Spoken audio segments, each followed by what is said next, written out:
Okay, welcome to today's Ty Lopez radio podcast. I got special guests Zach Cookman, Rome, Kate, and we're going to be talking about a very important subject, how to deal with horrible people in your life. What do you do? What if they're related to you? What if they work for you? What if you're married to them? What if they're your business partners? What if you thought they were your best friend? And we're going to also talk about North Korea. North Korea, we're dealing with a crazy person there. Is it going to start Holocaust? Let's talk. So let me just start by saying this. Let me drop this here. One of the number one things that will cause you happiness or unhappiness in life is not how much money you make or they call it extrinsic factors, right? Factors outside your control. It will be your relationships with people. If you really go down to what makes life horrible or what makes life great, it's people. You date the wrong person, marry the wrong person, you guarantee yourself a crappy life. You pick the wrong business partner, guarantee, I don't care how much money you make, it's going to be a hell on earth. If you are a friend with somebody that you thought had your back, and they turn out, and they're a horrible person, and they get you in the end, don't be surprised if life goes to hell. Now, politics is just an extrapolation of real life, okay? There's no difference. Politics is just dealing with people on a mass scale. So I'm going to go around and we're going to do a couple quick, I want to get a quick feel here. So I'm going to give everybody 10 seconds to answer this. Zach, Rome, and Kate. How do you deal, in this case, not with a bad business partner, but a guy in North Korea who just today, I just saw the newest news that's on Twitter Explore, that he's threatening to attack Guam because America has a military base there. So that the head dictator of North Korea, Kim Jong-un or whatever you say, however you say his name, he's saying he's going to attack. Now, he's probably lying, but he might not be lying. So how do you deal with an a-hole person politically? Let's try to stick to 10 seconds, and then we'll come back and get further explanation. We're going to start with Zach. We'll go to Kate, and then we'll go back to Rome. We'll alternate sides, and then I'll be last after Rome. Zach? With someone like this, I think if... 10 seconds. Okay. That's not Kate. 10 seconds. I'm just joking. All right, sorry. If the movies are real, which I believe they are, we should probably already have people over there that can easily assassinate the guy stealthily. Okay. And so assassination. Some of his, yeah, why not? So a bad business partner, you would also probably want to assassinate him? No. You said we're talking about North Korea. Okay. Bad business partners, I would drag their names through the mud and embarrass them and on social media platforms. Okay. Spread rumors. I'd get their names in the National Enquirer. There's multiple ways you can handle people like that. All right. But I think I've gone past my allotted time. All right, Kate. 10-second opinion. All right. Well, in the case of North Korea, I believe we should try to create a peace treaty between us. So we should go for peace. Yes. And for a bad business partner, I would bring them in, talk to them, and try to tell them what they need to work on, or we're going to kick them to the curb. But okay. So not as evil as Zach's plan, but I think everyone should get a chance. All right. Good point. Rome, what you thinking? Well, as far as North Korea, I think you would have to look and see what we are capable of doing, what we can do. I mean, you can't just jump out there, so you'd have to see what you can do. Right. With the repercussions. What would the repercussions be of what you do? Right. Because you can't go and have a soft strike because it'll start a war. So right. You have to look and see what you're capable of doing. Are you ready for the repercussions that come with it? So. Okay. I think you'd have to look. So a first super and assess. measured, Yeah. and Oh, smart absolutely. You research. have to. I think if you didn't do that, he would have blew him out the water already. But yeah. You don't want to kill a bunch of innocent people either. Yeah. But that's war. So my opinion, that's a good point, Rome. I think my opinion is I would probably try to find somebody that, and this is best case scenario, I would try to find somebody that North Korea looks up to and has to listen to, aka China, and see if Dennis Rodman. Or Dennis Rodman, Zach says, and try to get them to negotiate it first because they don't like America. So no matter what America does, it's going to be hostile. And then if that doesn't work, then you go to stage 2, which is I'm much more of a Zach person versus preemptive strike, which is going to kill a lot of innocent people. Try to take out these crazy. I'm always a fan of taking out horrible dictators. I don't understand why Saddam Hussein, people think that wasn't the right thing to do, even though it did cause instability in the region by getting, it created a vacuum. And I'm no expert on Iraq, but Libya, Muammar Gaddafi, I read a book about Muammar Gaddafi. This guy was crazy. And if he wasn't a leader and was just doing that stuff in every day, he'd be in jail. So why should people be exempt? I also think you could go in and try to extract people and put them in front of a world court or something like that. So, Oh, that'd be good. you like that? Yeah, yeah. We need Nicolas Cage and The Rock and Vin Diesel in North Korea. No, I mean, you need the real life guy, the Navy. It's probably hard to extract them. I would say that's not my most reasonable plan. Somebody said Kate is so awesome. Let's do a quick giveaway here. Let's do a giveaway. All right, Kate, we're going to be giving $100, not a whole stack, right here to somebody watching this live. Tell me when to stop, Kate. Close your eyes. Alrighty. Facebook, we're going to give away first. Then we'll do Instagram. All right, ready? 1, 2, 3, stop. Trenton Samuel. He wrote Metro Boomin. Okay, that makes no sense, but you still won the $100 PayPal. He's Metro Boomin won him $100. talking about rappers. He's talking about music while we're talking about North Korea. Okay, so second question, and while you're listening to this, try to answer it yourself, because one of the things I did one of my millionaire mentor calls. I did my first millionaire mentor call. I decided I'm going to mentor personally a handful of people or a group of people in a small test group. So today I did my first live call. Every Tuesday I'm training them. By the way, if you want to get in, you got till Friday because I'm closing the test group Friday. I only had it open for a week. And so already people have gotten in the first 4. And what I talked to them about is being a hyper-curious person. If you want to make more money, you have to be able to mix and match different ideas into new trends. I call it trend stacking. You take one trend from here, one trend from here, one trend from here. You blend them all together. That's what Netflix is. Netflix is a combination of multiple trends. The trends for home delivery, the trends for online streaming, the trends for no late fees, the trends for subscription. Okay? So they blended 4 trends and they beat Blockbuster. Blockbuster went bankrupt, and Netflix now has 100 million people. They just passed paying them $10 a month. $1 billion guaranteed revenue per month. Okay?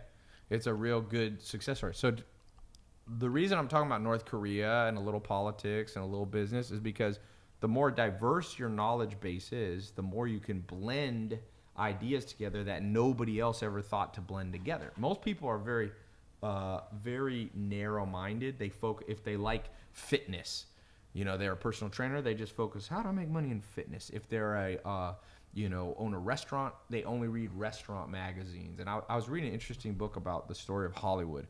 One of the most powerful men ever to be in Hollywood.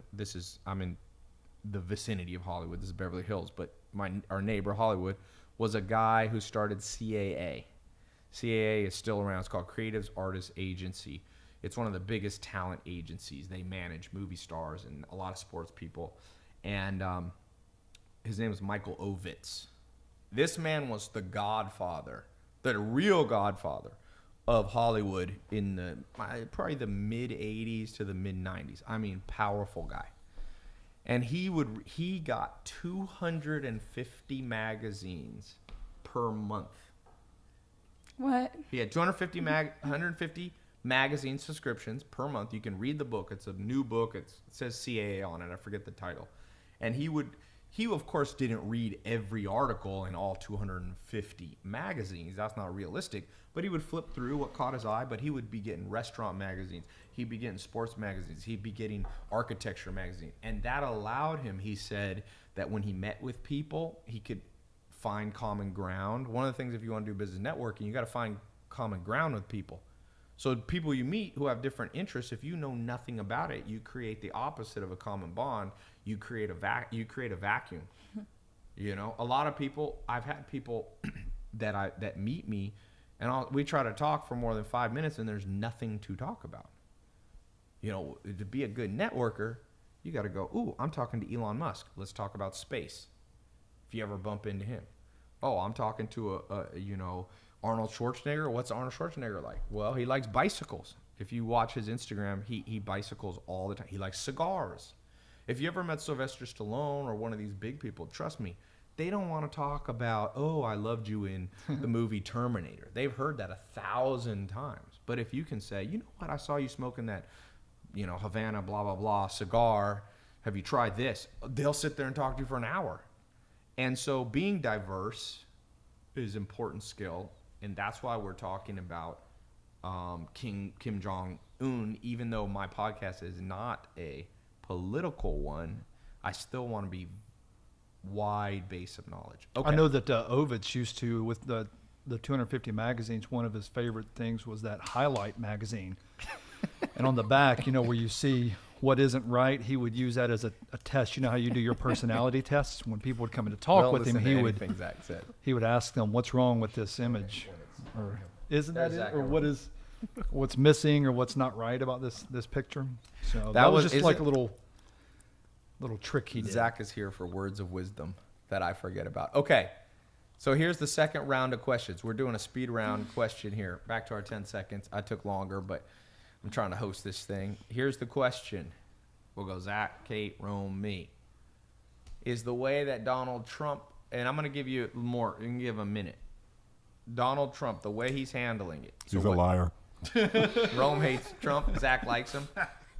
Kate, I'm not sure, but in your words, what he said today on the news was he says, we will rain down, what was it? Fire and fury if North Korea does anything. Okay. Is this the proper response to a horrible person in your life? Should you tell them at times, obviously not all the time, but is that the right response sometimes? Just warn them. You mess with me and I am going to bring fire and fury to you. Did Trump do the right thing? Beginning with Zach, 30 seconds to 1 minute. Well, I don't know if there's an absolute on how you handle it. Your There's opinion. So much stuff that we don't know about. I think you do have to be tough with people that are trying to be tough. I don't think you can placate or be nice or try to reason with people that are not reasonable. So give a thumbs up or thumbs down. Thumbs up. So, okay, how Trump handle it? Okay. I am pro-war. Give war a chance. All right. Kate. Well, I think that it is true it's better to be feared than loved, but I think the way he's making it sound is he's not thinking about all the soldiers' lives that are going to be lost if we get into war and all the innocent people dying. I think he should not be so hateful or so forward with it. Like, I'm going to bring fire down. Like, I don't know. I think he should be less. A bit more diplomatic. Yes. Okay, good point. So thumbs up or thumbs down? I would say it's kind of like sideways. There is no sideways. Up or down? I don't know if that's how she does sideways. Akya? Or what's the one that Ollie G does? Nish, nish. Nish nish or Akya? Nish, nish. Okay, Rome.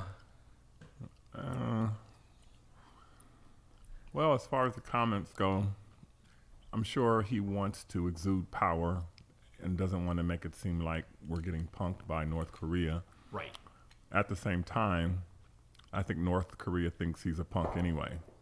And it could be a bluff or it couldn't be. I think, they probably figure he's insane, so we can be just as insane. I don't think it was beneficial for us, though. I don't think it added anything. It's like tough talk to me, and I think Trump talks a lot of tough talk. Well, you're a tough guy. Do you use tough talk to shut somebody up? I don't think you have to. I think actions speak louder than words. I mean, right. If you're gonna do something, you're gonna do it. I'm not the type of person gonna do a whole lot of talking. Yeah, Rome will just hit you. Yeah, I do think there shouldn't be a whole lot of running of the mouth if you're the president. I think you got to be tough with them, but not necessarily. Yeah, you have to be was diplomatic. he tweeting about it or was it? No, it was a press conference. Here, let me do a quick. We're gonna do a quick Snapchat interlude here. Break. So we're doing thumbs up or thumbs down to how Trump is dealing with North Korea. Zach said thumbs up.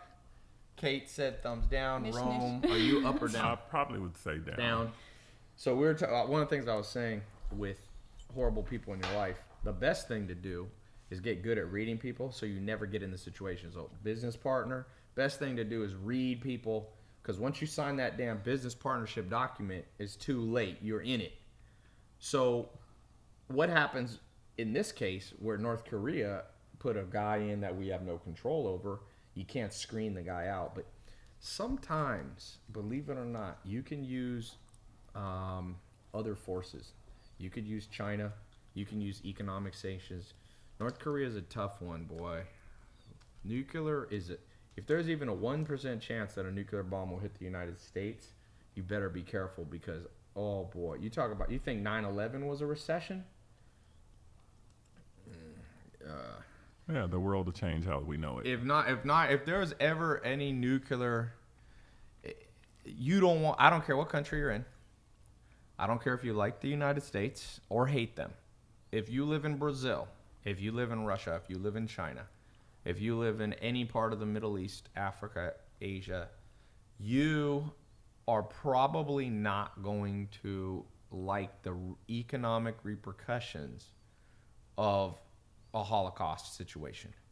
Let me put it this way. There's a book that talks about there's never been a war between two countries that have McDonald's. And what they were saying, I think it's in the book Freakonomics. The concept that people don't go to war usually that have economic interests, right? Because no one, even if you don't like the other guy, you don't want to blow up the guy that pays you. Okay? So with North Korea and with Cuba, since we did economic sanctions and we cut off these countries, we don't make money from each other. So that's off the table. We can't use the fact that, like England ain't going to attack America. And China's probably not going to attack America anytime soon because who buys all the Chinese goods? America. And it's going to be a dark day in hell. Right now, the economy is killing it. I mean, I was talking to my buddy who, a Colombian. He's from Colombia, and he's up here visiting. It's Herman's wife's brother-in-law. And in Bogota, the city of Bogota, an apartment is like $4,000 a month rent, which means to me, damn, Colombians are making a lot of money. That's almost U.S. prices. So Colombia's economy's up. Argentina, we had some people from Buenos Aires, up. Europe, up. The day that there is a nuclear bomb or even a dirty bomb in the United States, real estate markets will completely seize up. Cash flow will seize up. Your credit cards are going to they're going to start cutting your credit limits. The second there is, you are going to see your 401k hit the freaking, it's going to be a nightmare. Let me just say that. If there's a nuclear bomb in the U.S., your 401k, real estate holdings, your credit cards, lines of credit are going to get cut. You are going to see mass strikes and unemployment shoot through. Remember what happened on 9/11? That's nothing compared to nuclear, because nuclear not only is scarier, it has radioactive fallout, and the second one person does it, there's something, criminals, they call it copycat effect. Someone else is going to be more likely to be able to do it. Now, I'm just going to say this. Warren Buffett predicted by 2050, okay? He's counting, because he has an insurance company, he almost guarantees there will be some sort of nuclear attack on the United States. He says it's inevitable. This is Warren Buffett, not some crazy person. This is a smart guy. So, war should be a last resort when it's nuclear, because ain't nobody going to like it. And I would guess that if this Kim Jong-un causes a nuclear war, somebody in his own people are going to assassinate him. Nobody wants that, man. Nobody wants it. So, yeah, you're right. You obviously don't want war as an option. But with people like this, I think if you look at history, you're going to see you can't do a treaty. You can't do a negotiation. You can't be Neville Chamberlain. Right. Or even in the 90s, whenever they did the deal that let North Korea start yeah, moving that was towards having who did that deal? Who was Well, that? it was the Clinton administration. I forget who the Clinton? Bill Clinton? Yeah, but I forget who is. You should I have can't never think of the name. I said this about 2 years ago, I think it's on one of my YouTube videos, I said, mark my words, it's not going to be Iraq that's going to be a problem. It's North freaking Korea. Because here's another principle that Alan Nation, my second mentor, told me. He said, the things you worry about rarely happen. The things you worry about rarely happen. The things you don't worry about are what happen. See, the way your brain works is you have depression, anxiety, fear, and worry. Evolutionary psychologists will call this functional parts of the brain. What functional means is they serve a good purpose. There's 3 main reasons humans are depressed. One is to cause negative emotions to make sure you don't do the same thing again. Okay? So like if you got depressed because you were mean to your girlfriend and she left you, then it starts computing your brain that don't be so mean to the next girl you meet or she'll leave, or vice versa. Okay. The second one is it creates a cry for help. Sometimes you need help, and when you're depressed, other people notice it, and if you have true allies, they come and they're close to you, right? And there's other reasons, but those are 2 huge ones. There's a couple others. With this situation with North Korea and so on, we weren't worrying about it. I mean, North Korea was not that talked about until really recently. It was talked about intermittently, but we were way more talking about Iran, Iraq, Somalia at one point. So just remember this. Have a broad brain about what your potential worries are. You know what I told people today on the call? I said, people are so worried about starting their own business. What if it doesn't work out? Let me tell you what you should worry about much more. Choking to death. 3rd cause of accidental death in the United States after cars, and I forget what the second one, is choking to death. It's not a big deal if you start a business and you fail. Who cares? You could start another one. The average millionaire, it was their 3rd business that made them rich, meaning most people do fail, and they do just fine in the long run. But if you choke to death, game over. But how many people do you ever think today sit there and go, let me chew my food 20 times on this steak? No. The 3rd leading cause of death. Again, what you don't worry. Another thing is driving a car. Man, the most dangerous thing you do. Zach is afraid of airplanes. Nobody dies in plane crashes. I think in a commercial plane crash, not one person's died in the last 2 years in a commercial. Well, you didn't say that. You said nobody dies in a plane crash. That's what statistically made me sit up. per year, no one dies. Zach's worried about 747s, but he drives like a maniac. I've driven with Zach. He drives without looking. He texts while he drives. And, dude, he has I take naps. Zach falls asleep. I have a hot plate. Zach juggles. He practices. Drive with my knees. Anyway, all right. Okay, let's do the 3rd speed round here. You're now the president of the United States. Oh, let's do a giveaway. Let's do a $100 giveaway. Quick giveaway. All right. We're going to go with Instagram Live. Be commenting and hearting right now. Somebody said Prodigy died by choking. Is that true? Is that how the rapper died? Prodigy? That's what they reported. Really? Yeah, but he was in a hospital, so he's probably already Oh, ill. it was like so yeah. probably an accident. And Mama Cass. She choked on a ham sandwich from the Mamas and the Papas. Is that true? No. It's just It's a an song? old joke. Is that an? That's not how she died. That's a true insider joke that no one gets. Mama Cass from the Mama and the Papas. Yeah. Zach's dating himself. Okay. No, I read. Okay. Tell me when to stop, Kate. Close your eyes. Alrighty. You Instagram. Ready? 1, 2, 3, stop. Okay. We got Flexin' G. Flexin' G. Congratulations. Now we're going to do YouTube, and we'll do YouTube and Twitter here shortly. All right. This is the 3rd speed round to conclude this episode. All right. Here's what we're talking about. Is that how long we've been rolling? 25 minutes or so? Yeah. Okay, These good. are gone with a couple minutes more. Yeah. Here is, you're now the president of the United States. What do you do tomorrow? President of the United States, you are now Donald Trump, or the incarnation of Donald Trump. What do you do? Anything. You just issue another statement, do research, drop a bomb, assassinate. Somebody said take a dump. Thank you, James Franco 123. All right, what would you do, Zach? Well, with the limited knowledge I have of the current situation, I'd probably start moving towards some sort of action. Military movement. Yeah, I don't know. No, I wouldn't poke at it. I wouldn't poke at him. I would do as much stealthily as possible. I wouldn't try to do any kind of major Yes. movement Okay. because I think he's ready to Okay. attack Guam. All right. I mean, I don't know. I just found out about this before we started the show. Kate, what Yeah, would you do? You're president tomorrow. Well, What if do you- I was the president, from my limited knowledge as well, what would I do? Send him Somebody a under the table Hallmark. like tickling your feet or something. Oh, no, Kate giggles a lot. Oh, okay. I'm just like, He's a Sorry, professional I'm giggler. a giggler. They say that's all a sign good. of high intelligence. that's all good. Is that true, Zach?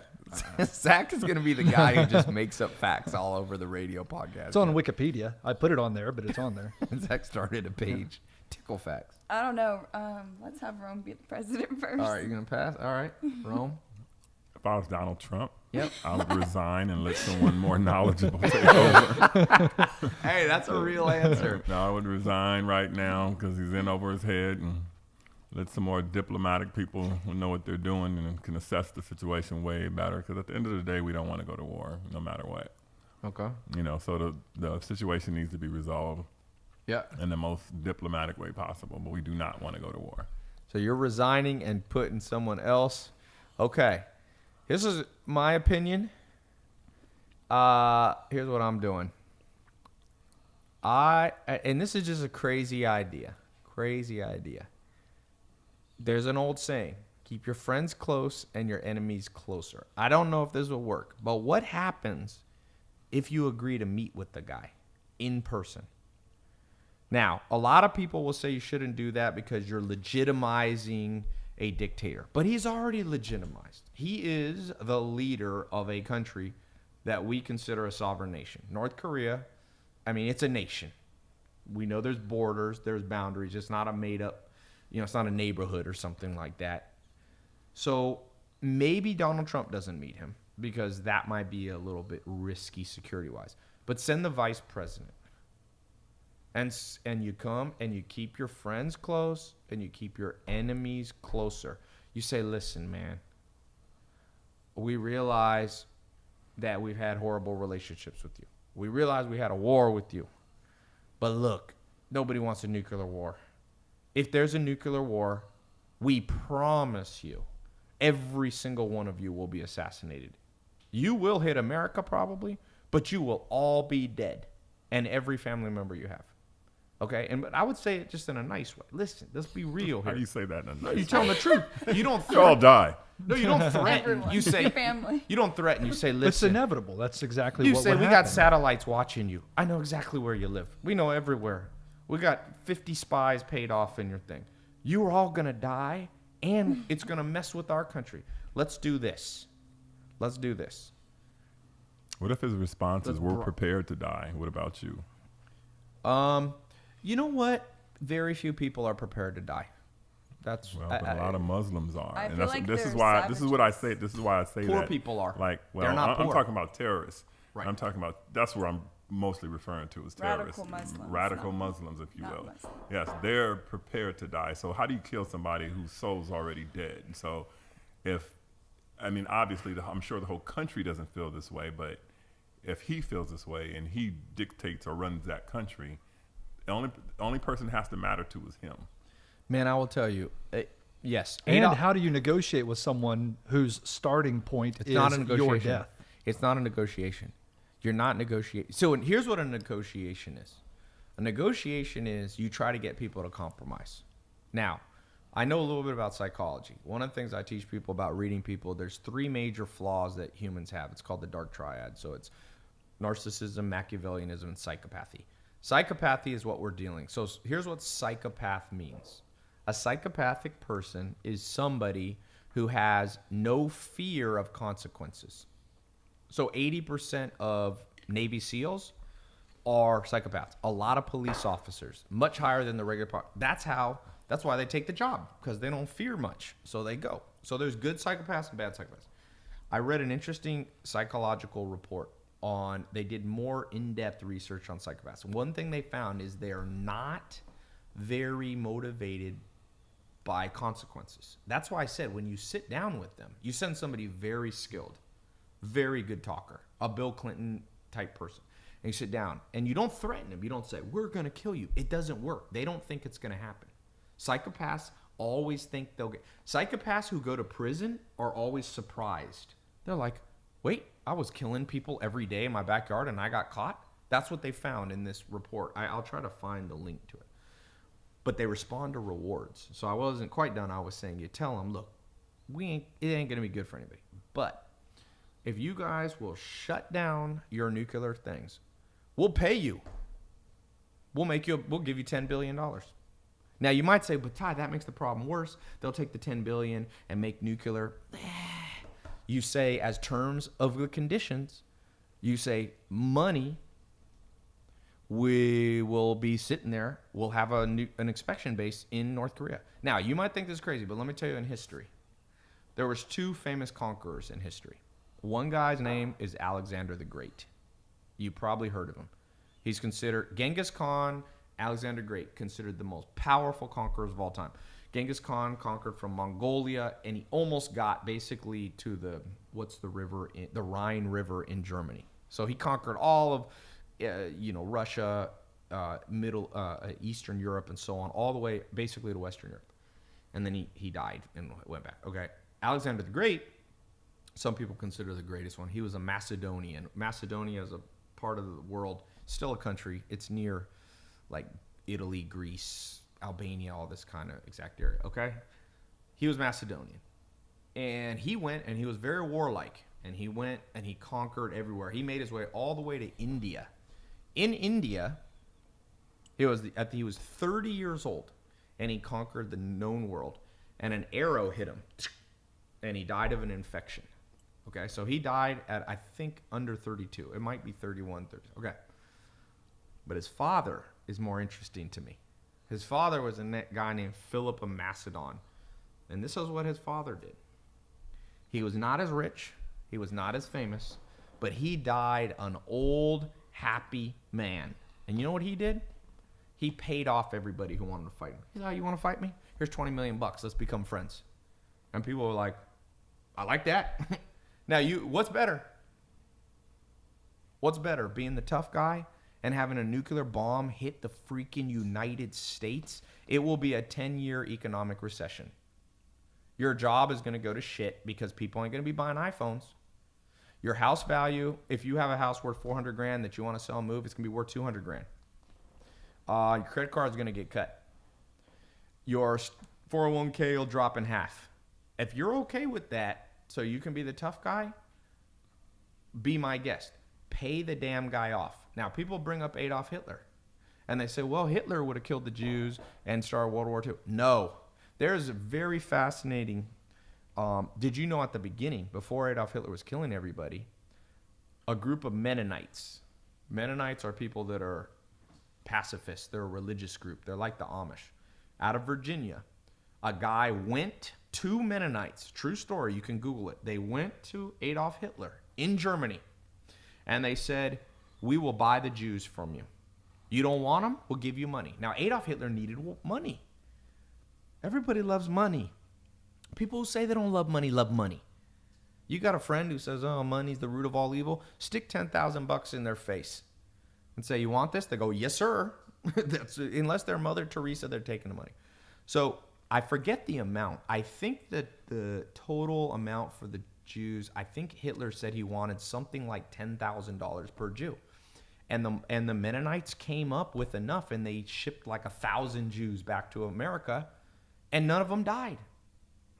And if I did the calculation, I did the calculation on just my phone, the calculator. I calculated how much it would have cost to buy all 4 million Jews from Adolf Hitler early in the war before he went crazy. He went a little crazy later. He was on a lot of drugs. He used to put cocaine in his eyes, believe it or not, or one of these methamphetamines he used to take. It works. It works. Zach, that's why Zach's wearing sunglasses. But I think you could have bought all the Jews, which would have not prevented the whole freaking Holocaust, for like $100 million. Do you know how much a war cost? $100 million a week back then. So it doesn't make sense mathematically, and the death cost. Money. Philip of Macedon let's see, I think, when was Alexander the Great? About 1,000 years ago, I think. Roughly 1,000 years ago, maybe a little more. His dad just paid everybody off, and he lived a long life. So who do you want to be? Alexander the Great. You're the tough guy. You die at 32, and you're dead. Or Philip of Macedon. He was like one of those jolly King Richard, Robin Hood. He had beautiful women on. I'm like, dude. He was the Hugh Hefner. He was a Hugh Hefner. BC. What do we need more in this war? Nuclear bombs or Hugh Hefner? And I'm not a pacifist, by the way. I am not a pacifist. There might be a time you got to take out Kim Jong-un, but the guy listens to Dennis Rodman. Here's what I do. You go to Dennis Rodman. You say, Dennis Rodman, we'll pay you $100 million if you solve this. Dennis Rodman will be like, you just I don't think he listens to Dennis Rodman. He listens to. I think Dennis Rodman. He likes Dennis Rodman because likes he's him. quirky and so on. But I highly doubt that he listens. He to loves Dennis basketball Rodman. players. Send fucking Steph Curry, Dennis Rodman. It's happened in But I'm history sure he before. separates. Send Jimmy Goldstein. The NBA guy. He's weird. Yeah, send him. Or offer Kim lifetime courtside seats to any game he wants. Yeah. Now you guys think this is crazy. This dude's crazy. He loves Disney. You know that? This dude loves Disney. We Why will not? send Pluto or Goofy to sit with you courtside. No, forget that. Dennis Rodman, $100 million. If this thing and send a couple other people, send diplomats and the vice president. Try first, man. One thing I've learned, I grew up. I played basketball, a lot of project stuff. Fights rarely end exactly how you think. A lot of people watching way too many movies nowadays to think how fights go. People watch, there's not one realistic fight scene in all of Hollywood. You see guys getting hit 10 times in movies. No one gets hit 10 times, solid knees to the face, flying thing. Fights end unexpectedly. The second you pull your gun on North Korea, God knows what happens. What if China picks their side? Because China does not like the thought of America being on their border, just like we didn't like the thought of the Russians being in Cuba and the Cuban Missile Crisis in the 1960s. So, was it the 60s or the 50s? I think it was the 60s. So, basically, it's unexpected. The second the gun goes out, you never know who gets shot. So, you go there, as one of our great presidents said, you carry the big stick, but you walk quietly. But keep your friends close and your enemies closer. This is the Godfather rule number 1. Keep your enemies sitting at your table. I even have business people that I don't particularly like. Not as part of my business partners, but company. You know what? I text them every once in a while. Because what happens when you let your enemy get a little too far away from you? Then they start scheming. I've seen this. I've not seen it on the scale that we're dealing with here, but we basically are now at the head. You're either going to do what Zach says and literally escalate. And I am not a pacifist. There is a time for war, but it's too high a stakes nowadays. Let me put it to you this way. Nagasaki, Hiroshima. Have you ever seen the footage of Hiroshima and Nagasaki? Hiroshima and Nagasaki. It was such a big bomb. I just read this book that if you even looked for a millisecond, you were instantly blind. We're talking 3 miles away, blind. There was people, people would just walk down the street and their skin fell off. That was one of the very common things. Okay, the current nuclear bombs are 100 times more powerful than that. 100. Ty scaring everybody. Oh, I am. No. Facts. That shit hits Los Angeles. That hits Anchorage, Alaska. That hits Guam. It will be the biggest event in human history. Let me just put it that way. What if I told you this is the biggest event in human history, which it clearly is. We never had this firepower. Would you this isn't even talk about the news. There's still Kardashian news on. Oh God. Why is anybody talking? This is I rarely talk about politics. This is the biggest thing that's rolled down humans' plate in 10,000. Humans are predicted to be about 10,000 years old as we know it. Civilization speaking, 10,000 years. Do we want to just jump it? What if there was a 1 in 10 chance that the world as we know it is end? You wouldn't want to send a few ambassadors to talk it over first. I hate that we have this stupid policy of we legitimize dictators by speaking to them. That's idiotic. You should talk to them. If we could have met with Adolf Hitler, good chance it wouldn't have been as bad. Good chance. Sometimes these guys are tricky. But in World War II, you had all the dictators got together. In World War II, America got together with Joseph Stalin, and Stalin was a bastard. I mean, this man was a bastard. And we still got together with him, and he helped us win. The Russians helped America and the Allies win World War II. If you don't know shit about history, if you don't know what I'm talking about. Russia came on there's 3 fronts we came on. The Western Front, we came from the south, up from Italy and North Africa. But the biggest one was there was generals like Samsonov or one of these guys that Stalin just threw tens of millions of soldiers at Germany. And if it was not for the Russians, you and I might all be speaking German right now and wearing swastikas. Hitler was close to winning World War II, so you need allies. That's why I said you send ambassadors to North Korea. You send ambassadors to China. The president of the United States should sit down with the president of China, the prime minister. It's insane that that he should be in China right now. And he should sit there and say, listen to me. We buy all your shit. If North Korea, your neighbor, hits us, we ain't going to buy your shit. And if we don't buy your shit, you will be ousted as the prime minister of China. Somebody said we already talked to China. Talk to him again. Yeah, we did, but I mean, at Never, the same don't time, stop. China's its own country too, and China has their leadership too, and you know they have their needs and demands too, and I think they do understand that they're kind of the link between the United States and North Korea, and they have power there, but they've chosen not to use it. But a little convincing, a little persuasion. Let me just talk about business. I know more about business than I know about politics. I know that people have walked into investors and said, invest in my business. And those investors are smart, and they've sat there and they've said no. And then people have come back who got rejected and said, let me explain this a little different way.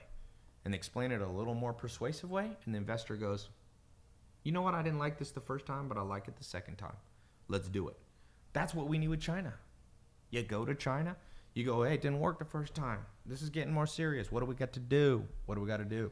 What do we got to do?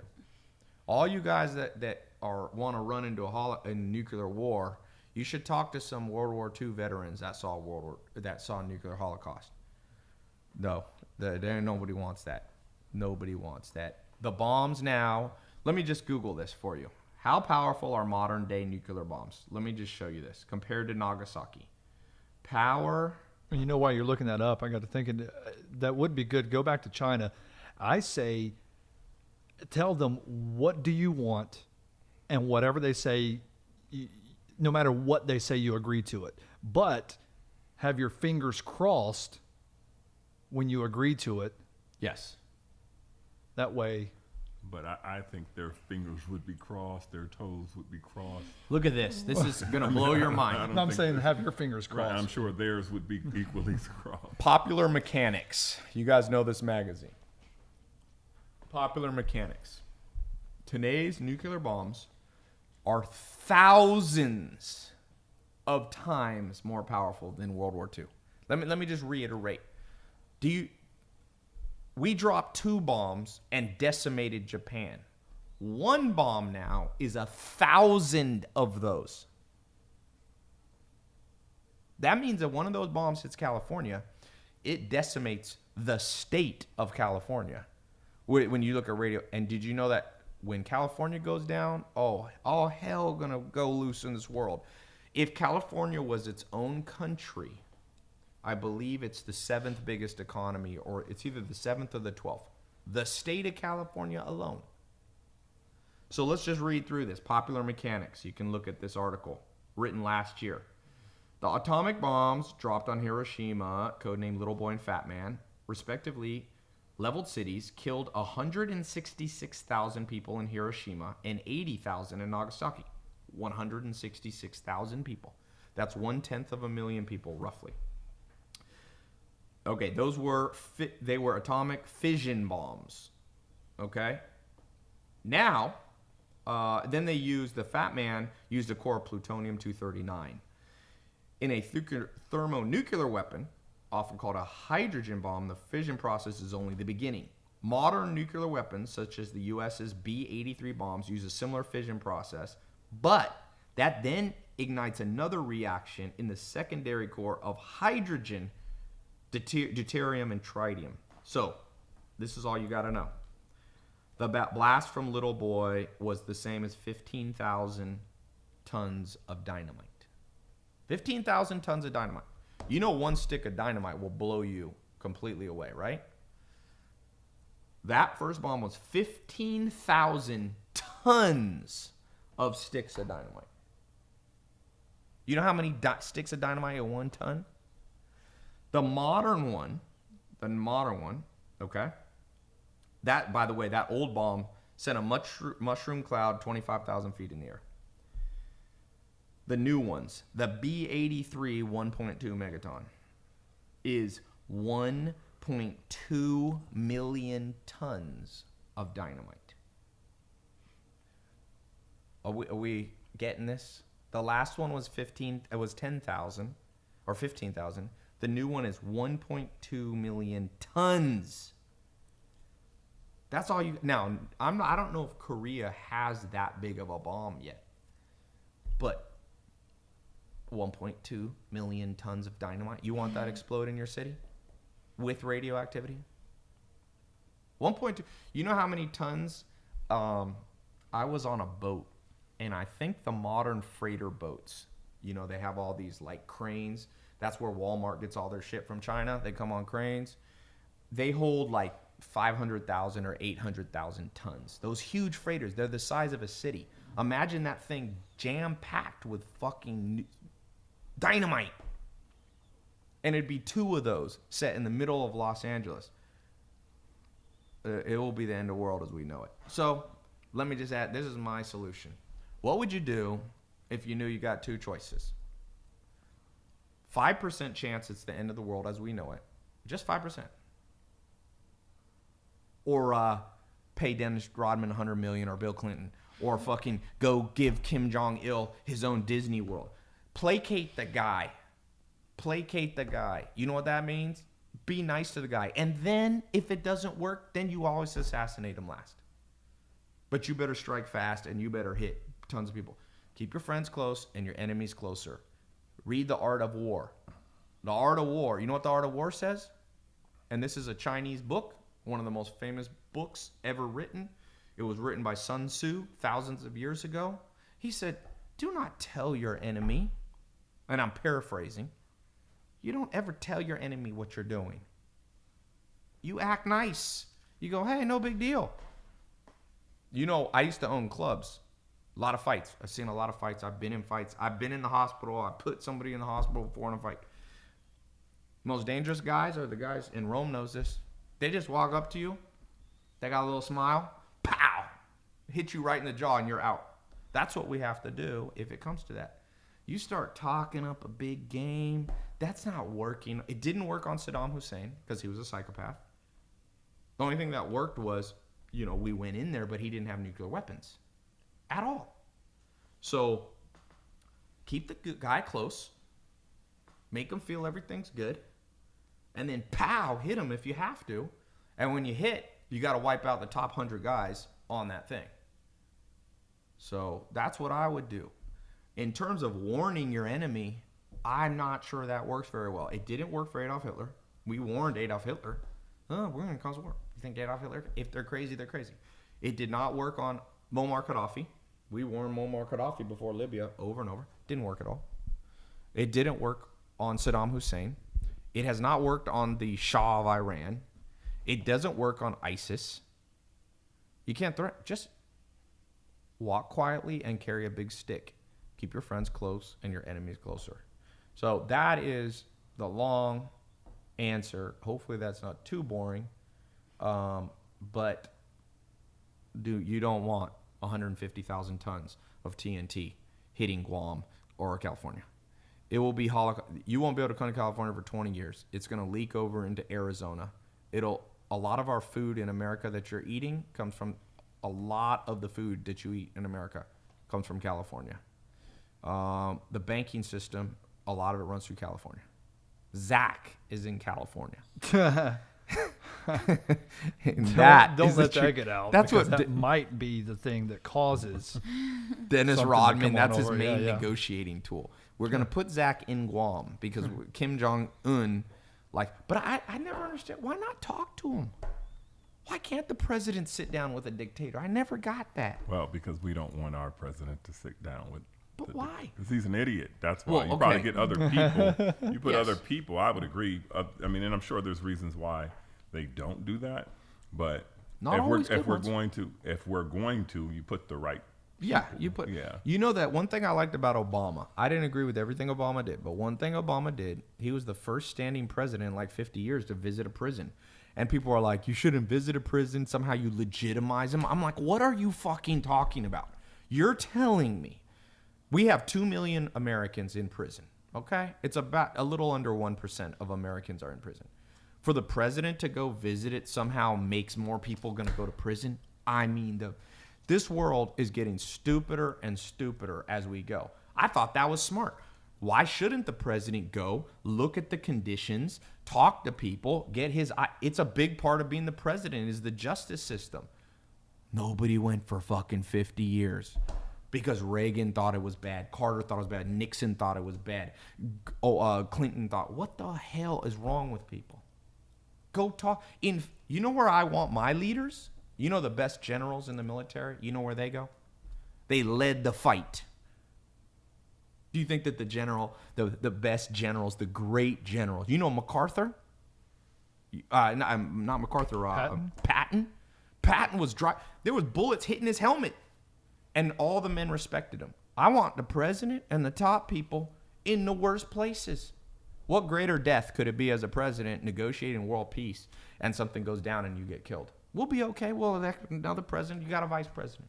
Don't send the president. I mean, send the best guys. Real leaders go to the heart of the battle. And prison is a big problem in the United States. Send Obama went.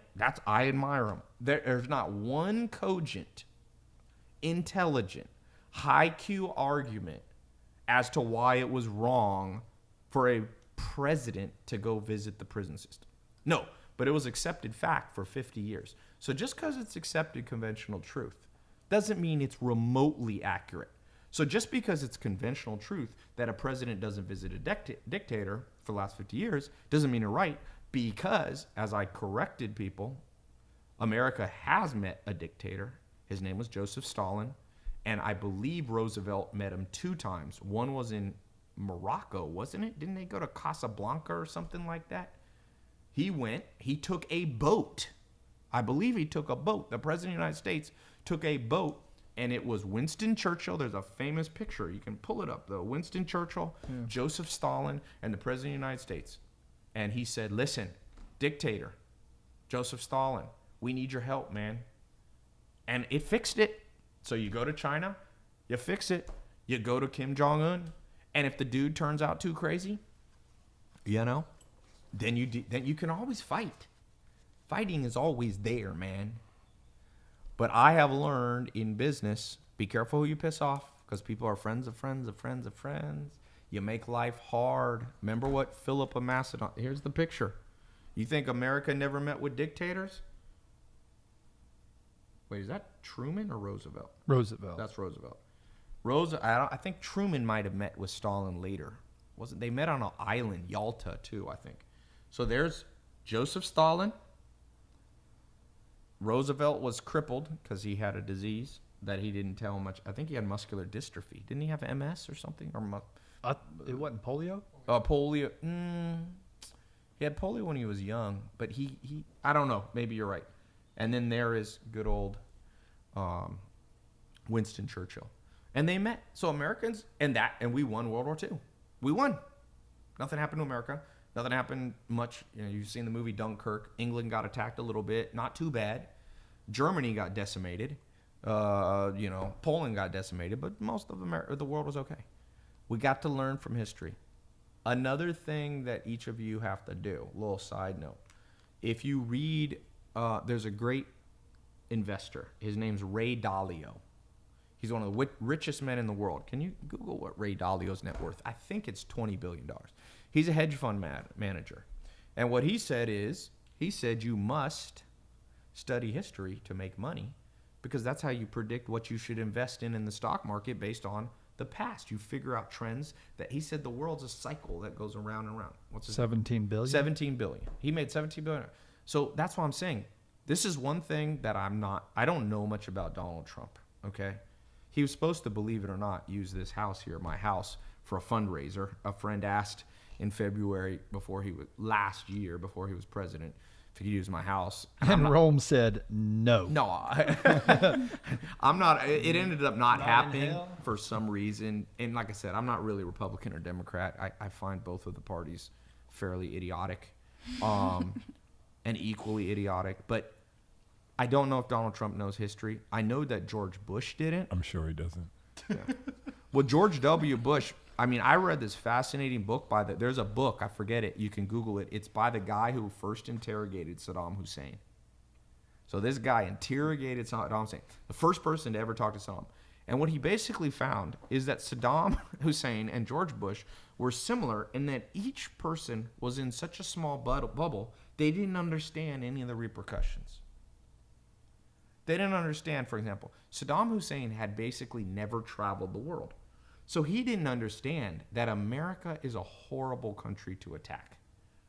I'm going to just tell you this. America, in many ways, and this is going to be controversial, is the nicest empire in history. Okay? Trust me. Anybody who argues with that is a dipshit.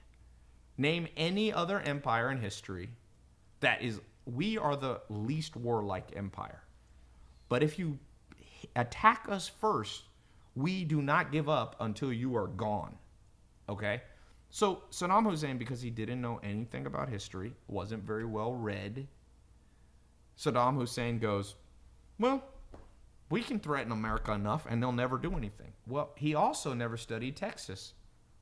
What state was George Bush from? Texas.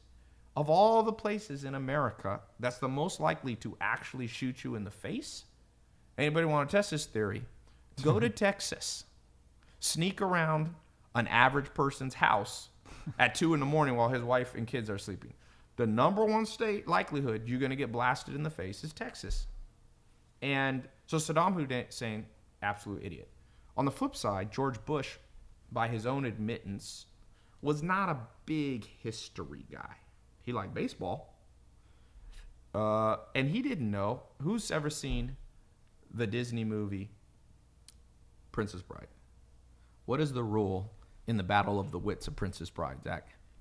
The first is never fight a land war in Asia. Yeah, that's it. Never fight a land war in Asia. Land war in Asia. America invaded Asia. It's never been well. France attacked Vietnam. Before the Vietnam War, there was a French war. It was the French Indochina or whatever. It was France attacked Vietnam. It didn't go well for the French. The French got their ass kicked and went back home. The Russians tried to attack Afghanistan during the Cold War. They got completely destroyed by the Afghanistanis. They would shoot down. They had these big Chinook helicopters that would go down, and they were just shooting them out of the air. The Russians had the worst life ever. Oh, let me just turn this back on. I'll do this one more time. So, study history, Mr. President. Do what worked in the past. It'll probably work in the future. You have to modify it a bit. So all you business people, get the damn history books out. Read Will Durant. Somebody said Bush was not from Texas. Yes, he was. He was not born in Texas, but he was a Texan. Yeah, he's a Texan. I think he was born in Connecticut or something like that because his dad was in the military. He's a Texan. It's not where you're born. Some people say Michael Jordan's from New York. The man was born in New York. He was raised in North Carolina. He's a North Carolinian. What do you think? There's some people that might theorize that what we're seeing with the Trump presidency is the art of the deal, and that if you know the art of the deal well enough, you'll see him acting it out in what he does, such as taking an extreme position, right, to then move more towards that negotiation or that place. not taking that position and digging in and sticking with it. So just throwing it out there. What if the whole we're going to come with fire and fury is taking that position with the understanding that that's not what I'm going to do? So here, quick question. Yeah. Just from thinking that, and you didn't see the movie last night. The movie we saw, Yeah. Detroit. Detroit. Oh, I was there. Oh yeah, you were there. Okay, it was It your was his birthday. Happy birthday. birthday, Zach. Zach So turned when 75. When they took the young men in the room and act like they were going to Yes. shoot him, but they didn't shoot him, and then the one guy. Look how on it ended top. up. That's my point. So, Yes. So the art of the deal, I'm not sure, because it's like you can't run the country like you run in a business, and I don't think that same philosophy would work in terms of running a country, because it's, I don't think the leader of North Korea has anything to lose. I just think he doesn't want to be looked at as a punk, if you will. Yeah. And so, he's going to do whatever. And I don't think he believes in Donald Trump. I don't think just because of how Donald Trump handles himself and how past presidents have handled themselves, I think they look at that. I think the country looks at that and looks how different Donald Trump is to past presidents, and knows there's certain things when you're in that position you can't do. I think they see that, and I don't think they're playing with Donald Trump. I don't think they think that he's tough as he says he is, and definitely not as smart as many think he is. So we'll see. But I think the art of the deal, here's the thing. Bluffing's dangerous when it comes to guns. For example, the police are trained to something very intelligent. When you pull your gun out, you always shoot, for the most part. That's a street thing too. Yeah, and here's why. Let me just, you don't always shoot, but you're always about ready to shoot. You never pull the gun. You know that police, for example, in California, LAPD, you're not allowed to do it. They say, like in the movies where you do warning shots, they're like, don't do a warning shot. While you're shooting up in the air, the dude shoots you in the face. Bluffing is dangerous. When you're talking about a nuclear holocaust that will disrupt human civilization as we know it, do you want to bluff? Well, you only want to bluff if they can't call your bluff. So what happens if this guy gets more aggressive? Now you have to attack. So I think the better book, I've read The Art of the Deal by Donald Trump. It's not a bad book. I've read some of Donald Trump's business books. They're good. I have to say, I'm not a Trump fan or a Trump hater, but I try to be objective. Some of his stuff is... You can respect him as a businessman. Yeah, some of his There's stuff nothing is wrong with great respecting him ideas. as- Yeah. He's done... But- he came into some money, but clearly he's done some things right. Yeah, Donald Trump is not an idiot. George W. Bush wasn't an idiot. Every one of us has weak spots. Donald Trump got blind spots, just like... But this Kim Jong-un guy... Here's what I basically say. Do we all agree that if we could give Kim Jong-il $1 billion and a Disneyland and New York and NBA passes and put this off for 10 years, that it might be worth it? Maybe the kid dies of a heart attack. He's so fat. He's probably going to die of a heart attack. Postpone this shit. If you knew, look, everybody here is going to die. You don't want to postpone it? If you had the choice, you're going to die today, or you could just have to give all your money in your bank account and get another 10 years on life. I'm resetting this thing. Keep your friends close, your enemies closer. Let me read you some of this that I think is pertinent to this. It's called, everybody, you should have iBooks. iBooks, if you want to make, I'm going to tell you something for Millionaire Mentor that I told the people that are in my paid program. I'm giving this to you for free. If you don't read a lot, you're going to make 5% of the money that you should make in your whole life. Just period. If you think you're right and you're going to argue with me, then I want you to argue with the richest men in the world. Because every one of them reads a lot. Number one, Bill Gates, 17-time richest man in the world. You know what he goes on vacations? He calls them reading vacations. He's made $92 billion for himself. If you're better than him, then you can argue. Number two, right now, is Jeff Bezos. Jeff Bezos reads so many books, and he has his one favorite book, The Story of Sam Walton, that it's in shreds, but he keeps his original copy and reads it over and over again. What business did Jeff Bezos start Amazon around? Books. Okay. Third richest man in the world, Warren Buffett. He says he reads 500 pages a day since the 1960s. Next, I think it's Zuckerberg, or is close to there. Zuckerberg just started a book club and said, I need to read a book a week. So if you think that you're smarter than those 4 people, then don't read. If you're like me and I go, I ain't smarter than them, you not only want to have physical books, audiobooks, but use iBooks. Because if you have an iPhone or a Android, you can get the equivalent. Anything you want, and you can get while you're on a plane. You know when planes break down and everyone bitches? I'm all excited because I got an extra hour to read. So you can go here to The Art of War, and it's a free book because it was written 2,000 years ago. So you just press Get Book, and there's like 18 different versions of it. But I want to read you some of The Art of War. It's one of my favorite books. This is the original authoritative edition. So he goes through, the book is made up of laying plans, waging war, attack by stratagem, tactical dispositions, energy, weak points and strong, maneuvering, variation tactics, the army on the march, terrain, the 9 situations, attack by fire, and the use of spies. Okay? So, notice that, spies. We should go to the second and the third people that are next to, and I'm sure the CIA is probably trying to do this. They're smarter than me on this. But you should be trying to pay $1 billion fucking to his right-hand man to kill him. Because here's why. If the right-hand man kills Kim Jong-un, then America goes, we didn't do it. So China goes, we can't say America's meddling in our affairs. But we had our hand in it behind. Be cunning. Even if you're religious. You know what Jesus Christ said? Be cunning. Close. No. He said, be as innocent as doves, but as sly as a serpent. Sly, slick, cunning, smart. So let me read you some of this. Just a little bit here. If you have not read The Art of War, you are for sure making pennies on the dollar of what you should be making. This is the most read book by businessmen in the world and women. Okay? Let me skip fast forward here. Okay, laying plans. The art of war is of vital importance to the state. It is a matter of life and death, a road either to safety or ruin. So, let me show you, let me go to the part where he gets to the tactical things of how to do. Attacking by stratagem. Okay? In the practical art of war, the best thing of all is to take the enemy's country whole and intact. To shatter and destroy it is not so good. So first thing is, decimating North Korea probably is not the best. It is better to, so he's saying, hence to fight and conquer in all your battles is not supreme excellence.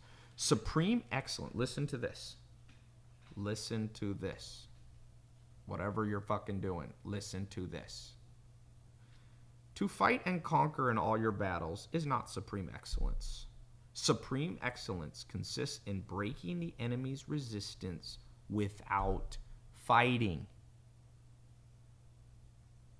Did he say with fighting? Without, and this is before nuclear bombs. Thus, the highest form of generalship is to balk the enemy's plans. What does that mean? To foil them, but not by force. The next best is to prevent the junction of the enemy's forces, meaning make sure North Korea and China don't join. So you get in there and you drive a wedge between them. See, you're winning by trickery. You're winning, but ethical trickery. It's kind of like a white lie. Okay? These are white lies that you have to do. So what we need to do, it says the general who's unable to control his irritation will launch his men into attack like swarming ants, with the result that 1/3 of his men is slain while the town still remains untaken. So he says an angry general is the worst general. You know who you don't want to fight? A guy who's calm. You know who's a calm fighter? Conor McGregor. If you watched his first knockout of a guy named Jose Aldo from Brazil, he watched that fight. It's almost the fastest knockout in history. And Conor just goes, Conor's a southpaw, so he stands with his right hand forward and his left hand back. And Aldo came in and went, and just bum rushed him. And you see Conor, Boom. One hit right to the chin. And then Conor McGregor, after the fight, said one thing. Precision beats power. The angry general, the irritated general, throws his men into battle, loses his men, and loses the battle. So again, 2,000-year-old advice in that region. Sun Tzu was in the North Korea Chinese region. Back then, it was one country. It was, or not one country. It was a series of dynasties and weird. I mean, China history is very complicated. I'm not an expert on it, but it wasn't one country of China and then North Korea. That's much more recent. And so those people knew how to fight in those countries. And that's why, going back to history here, George H. Bush, who was the father, the first Bush president, to me, was one of the great presidents recent. And I'm going to tell you why. Forget the fact that he said no new taxes and raise taxes. That's a BS reason he didn't get elected. First of all, he was an actual war hero, so he knew what war was like. He was shot down. He was flying a plane, an attack against an island in the Japanese that the Japanese held in World War II. He was shot down. He landed. Then all of the Japanese were kind of bastards. Usually you don't shoot a downed pilot. The Japanese came and were strafing him, just like, shooting him. And then luckily some of the American pilots came and shot off away the Japanese. And then he swam, and an American submarine popped up, and he got in the American submarine, and he had to stay in the submarine because it wasn't going back to land for like either 1 or 3 months. Where was he swimming to? Away from the Japanese. No. The Japanese were coming out. Randomly swimming? Hey, if you land on an island and they're shooting at you, let me tell you which way you swim. That way. He swam away from them. And he survived, and he lived, and he was smart. With the first Gulf War, what year was that, Zach? You know the years. 1991. 1991, the greatest war in American history. How many people, Google how many people died. See, George H. Bush was not an angry general. He like Rome said, he was quiet, and then he just did it. And he hit him with shock and awe. They had General Powell was, I think, the head of the Joint Chief of Staffs and the Joint Forces. I forget what exactly it's called. Politics is not my exact specialty, but how many people died? American casualties. I'm trying to get it now. Let me just pull it. Where's my damn Siri when I need it? American casualties. All right, we're going to do $100 to the first person who gets this on my live stream, Facebook, Instagram. American casualties in first. Okay. Look for this. Look for that number. Usually. Oh, wait a minute. It says 1990. Okay, but it doesn't matter. You got it wrong. Right here. Okay, we got it. Alexander, 149 American troops died. Congratulations. We're going to PayPal you $100, Alexander Stan. Great. Alexandru. In the invasion of Panama in 89, 23 people died. What the hell was Operation Provide Comfort? We had 1 death. But 149 deaths. If we go into North Korea, it's going to be more than 149 deaths. If there's a nuclear bomb in America, there's going to be, well, in Southern California, you would have potential 14 million deaths. Not everybody would die, no matter what, but 14 million. End of the economy as you know it. Your house would know, if you have a $300,000 house, it'll be worth $100,000. If it's still standing. No, but if you live in Nebraska, if you live in London, let me tell you, all you English people, if you live in England, you think there's a bubble now, which I think there's been a bubble in the economy in England for a long time. Shit, English people are going to be sad. French and English people are already depressed half the time because of the weather. You're really going to be depressed because England's expensive, and all these people think they're rich because their 401k's up. Oh, boy. So we had 149 deaths because that general, that chief of that president, George H. Bush, was intelligent, and he ended it. Then we did the second Gulf War. How many people have died in the second Gulf War? or in Iraq and I think Afghanistan. it's under 2,000, but No. But overall, because we're still there. George H. Bush left. He read the book, Never Have a Land War in Asia. Let's take a few questions, and we're going to wrap up. That's good. We're doing about an hour and a half. Right now it's saying 4,424. No. Count casualties. There's like 17,000. Do casualties, which is also people with limbs blown off. I mean, whether you die or you get your face blown off, it's bad. Okay? We should not differentiate. Think about Vietnam War. That was the worst war for America. So was the Korean War. 1950s, 60s, Lyndon B. Johnson, JFK, these guys didn't know what the hell they were doing. Especially LBJ. There's a badass book I just read called, I don't know how to pronounce it. It's the name of a city. It's called Huey, H-U-E, but a weird letter. It's the story of a city in Vietnam. Yeah, the Tet Offensive was there. It's a nightmare. It's a damn nightmare. You know, one guy, I was reading crazy, he got shot right in the crotch. You know, in World War II, one of the most common injuries for pilots was getting their balls shot off because people would shoot up. You'd be flying a plane, so they used to install metal plates there. Who wants to have that happen to them? What are we at? Did you not find it, Zach? Well, what I was looking at, they broke it down by so many groups: reporters, Ukrainians, casualties, Iraq war. Here we go. journalists. 31,000. Okay, so it's 35,000. Oh, here Counting. we go. 35,000. Zach, how do you not see that? It's at the top. What did you Google? Casualties Iraq war. What did you Google? Casualties in Second Gulf War. Well, learn how to use Google better. Somebody said they've been to Iraq twice. Okay, let's do some open Q&A on any subject. Ty, why are you allowed to drink but Kate has to detox? You mean why am I allowed to drink the Mountain Valley spring water? Okay. Dumb question number one. I'm not drinking. I will say Donald Trump has finally made me nervous. Oh, Something really? I found out that's actually is a little, I think, odd.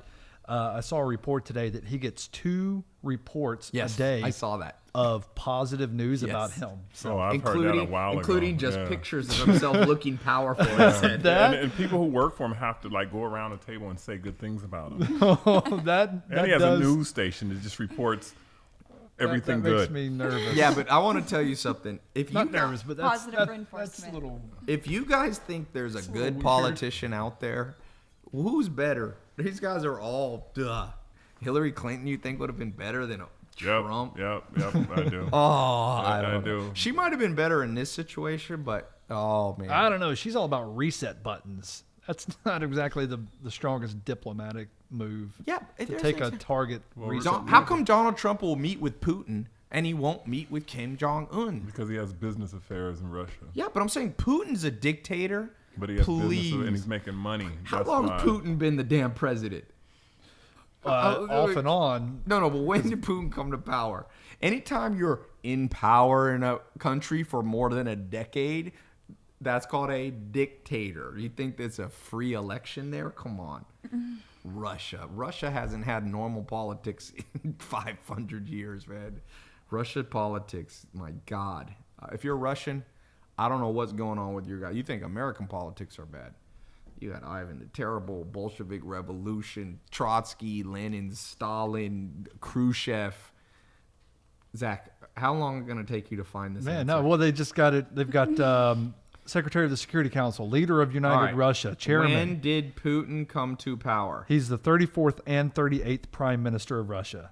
Okay, that took too long, Zach. In In office- 99, he came to power. So he's been a dictator for 18 years, but we still meet with him. Meet with the damn Kim Jong-un guy, please. Okay, somebody said, Christ, is Zach still looking?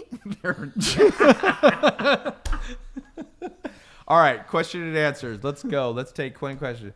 Hillary... Oh, I don't know what that's it. Favorite lesson you learned from the art of war? I just read it to you. On the first page, the wise general wins the battle without fighting. by keeping your enemies close and keeping your friends close and your enemies much closer. People shouldn't know. Look, you know what I like this is how I would be. There's a bad guy out there. You send somebody to become his best friend. They become best friends for a year. Security gets a little lax. The bodyguards, you take them to Magic Mountain and you push them off the fucking roller. I don't know. He tripped over the thing. No war averted. Your guy, who was your undercover espionage guy, was like, I don't know what happened. We're best friends. That's how you fight war in a modern war. What do you think? There's 150,000 ton TNT nuclear bombs. Push the guy off a fucking bridge. Did you see how Kim Jong-un assassinated his own brother? Well, his brother, they put a wet towel of cyanide over his face. There's a guy in America we should have damn sent to North Korea. He's dead now. But if you ever saw the movie, one of the greatest books, if you want to read a book you're gonna sit down and you should read this book. Iceman, Richard Kokinski. Woo! #1 assassin for the mafia in American history. This is what Richard Kokinski would do. He found out that cyanide, 1/millionth of a whiff of it, makes people have a heart attack, and you can't tell why they died. Unless the coroner actually checks for cyanide, it just looks like he died of a heart attack. So this is what he would do. People would pay him 10 grand. He would take a spray bottle, like Windex. He would put a drop of cyanide and water in. He would check the wind. He said, make sure you check the wind so it ain't blowing back at you. And he would walk. He would go up to him. He would get a picture. He would stalk him for 3 days. So he would follow him. He would see, okay, this guy goes to work at 9 a.m., comes home at 5 p.m. Then at the very end, he had a van with no windows. Be careful, guys, with van with no windows. He was a big guy. He was like Rome. He was, I think, 6'6" and about 300-pound guy. Very strong white guy. Really strong. When they finally arrested him, they had to put leg shackles on his wrist because handcuffs didn't fit. And he would just walk up to people, tap you on the shoulder to make sure that you were the right person, and just go and walk away. He killed 30 people like that. Send the cyanide man. Just have him walking down the street.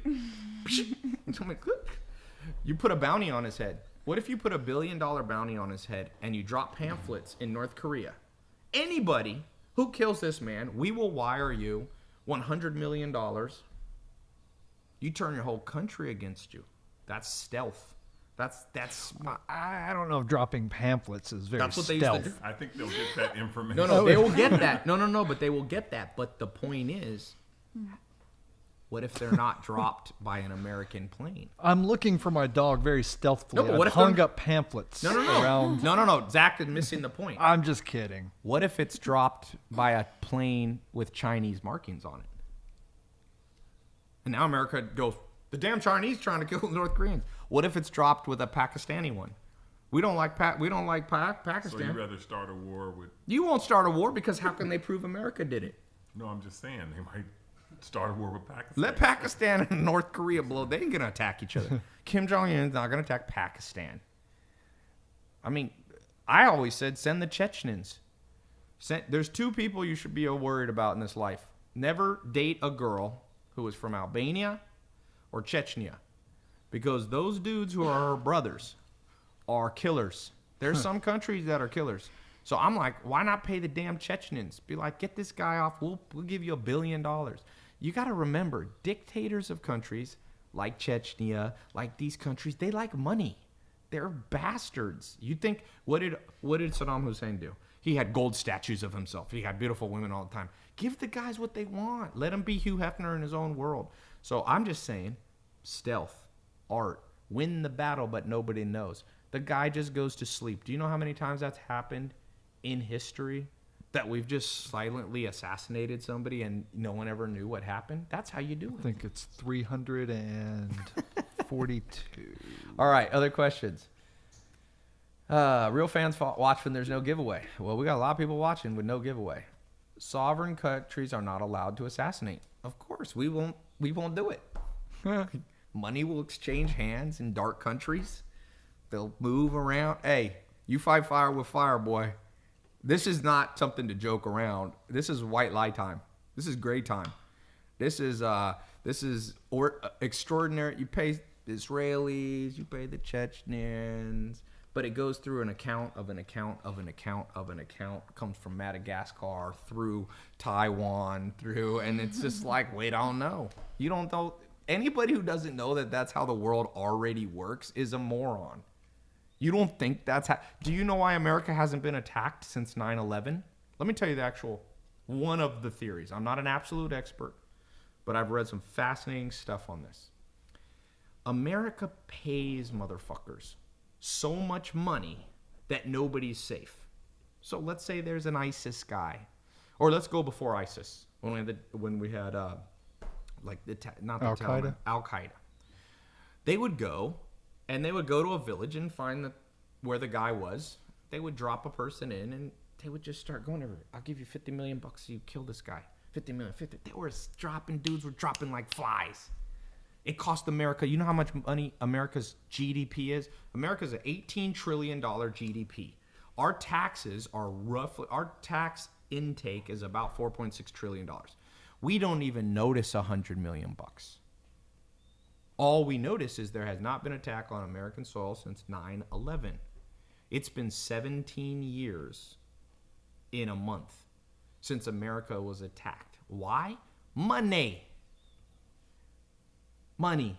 Use the damn money. What do you think money's for? Philip of Macedon. Money. He ended all wars by just making invite everybody to a party.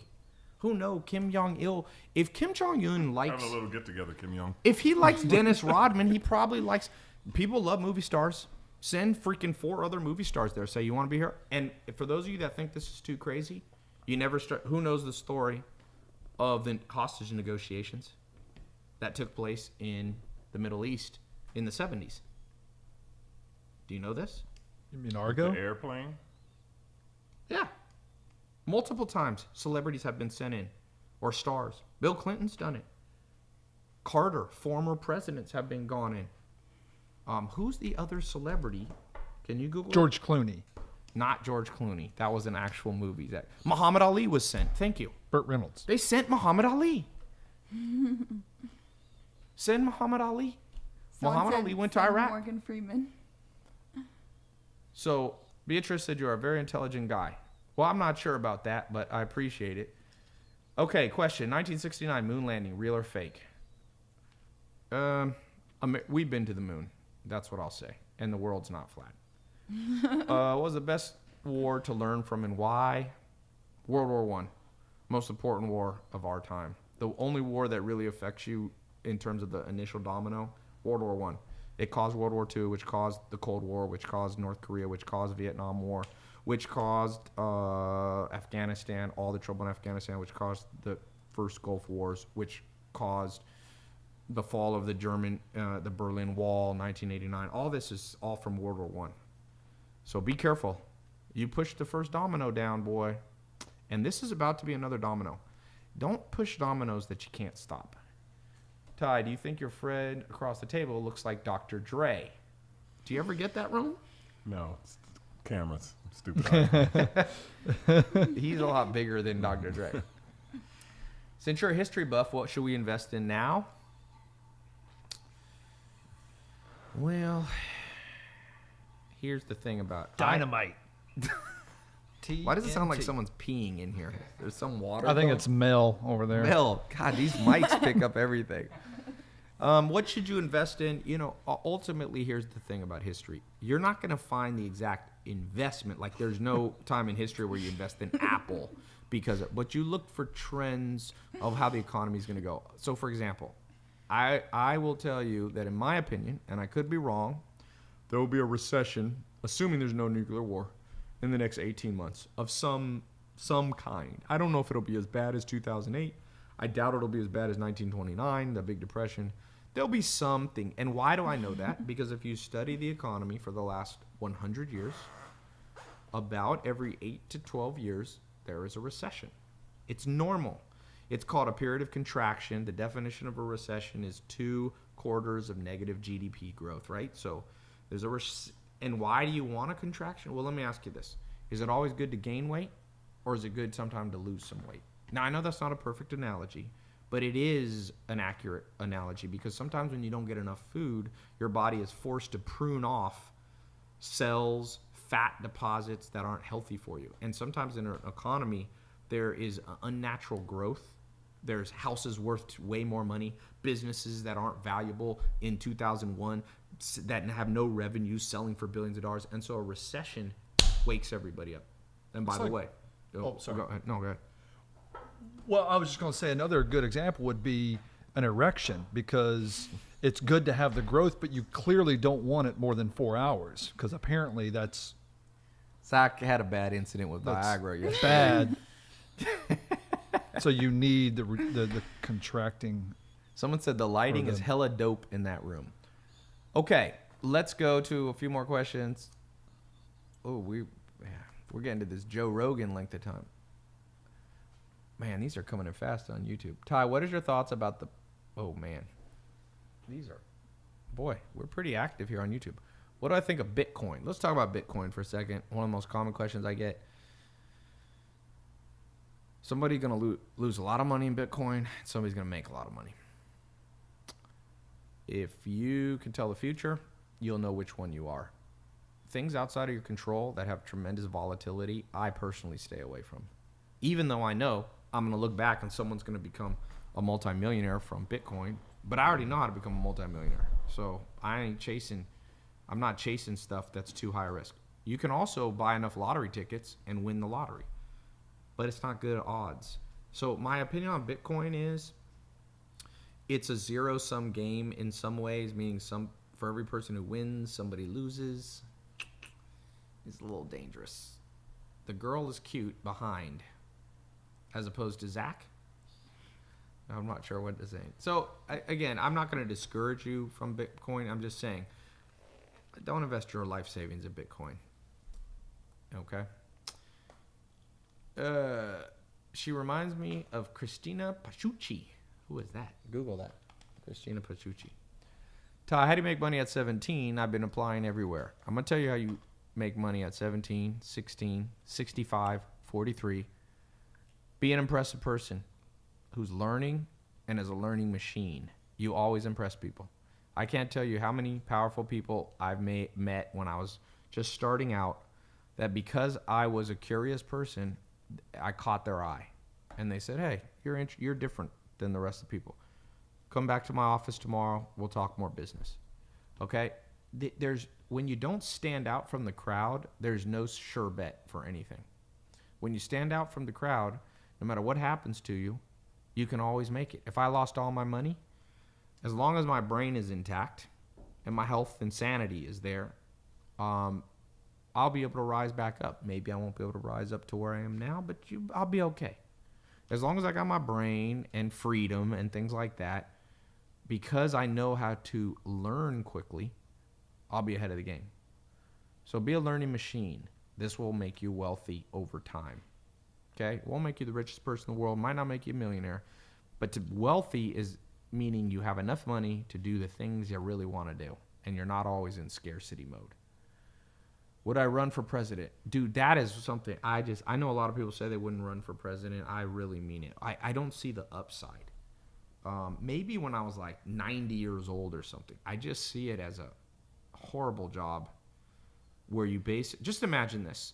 When you're the president, everyone who elected you is kind of like your boss because they put you in power. And in America, they got free speech. Most people are idiots. Would you want to have 320 million people telling you how to do your job? I mean, in America, there's 320 million people. There is not 320 million smart people in America. And not just America. I love America. But there's dumb people in every country, including America. So I don't like anything where I'm forced into a position where I have to listen to idiots. And so you have power grabs in Washington, D.C. So unless there's something I'm missing, I don't see the upside. I see it being, I wouldn't, people that are like Warren Buffett has the ear of the president or used to with Obama. Things like that could be interesting. I wouldn't mind trying to help out a country. I don't know if I'm qualified to do that, but man, no is my answer. Ty's on fire tonight. Kate could run. Yeah, I'll vote for Kate. North Korea is not an enemy. DC is the enemy.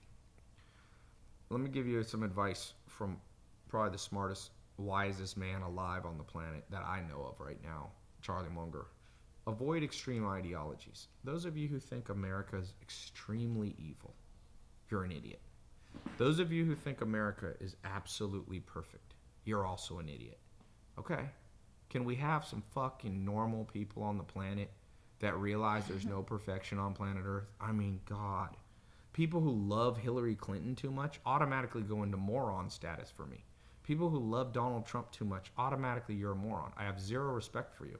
I don't know how to change that in my brain. I'm just like, you're dumb. If you think America is this evil empire, you know nothing of true evil empires. Genghis Khan used to conquer countries, take all of the leaders of the country, build a tent on top of them, put wooden floors on top of them, and eat while they slowly suffocated under him while he raped their wives and daughters. He did that, and the Genghis Khan, and they did this for a long time. In India, some of the rulers of India, in ancient India, there was a guy, I forget his name, it's like, starts with a K, but he was known as the Bloodthirsty. And he used to make, there was mountains of people's skulls. They crucified people, burned people, set them on fire. America doesn't attack basically anybody who doesn't mess with them. America's a little bit like Rome, in my experience.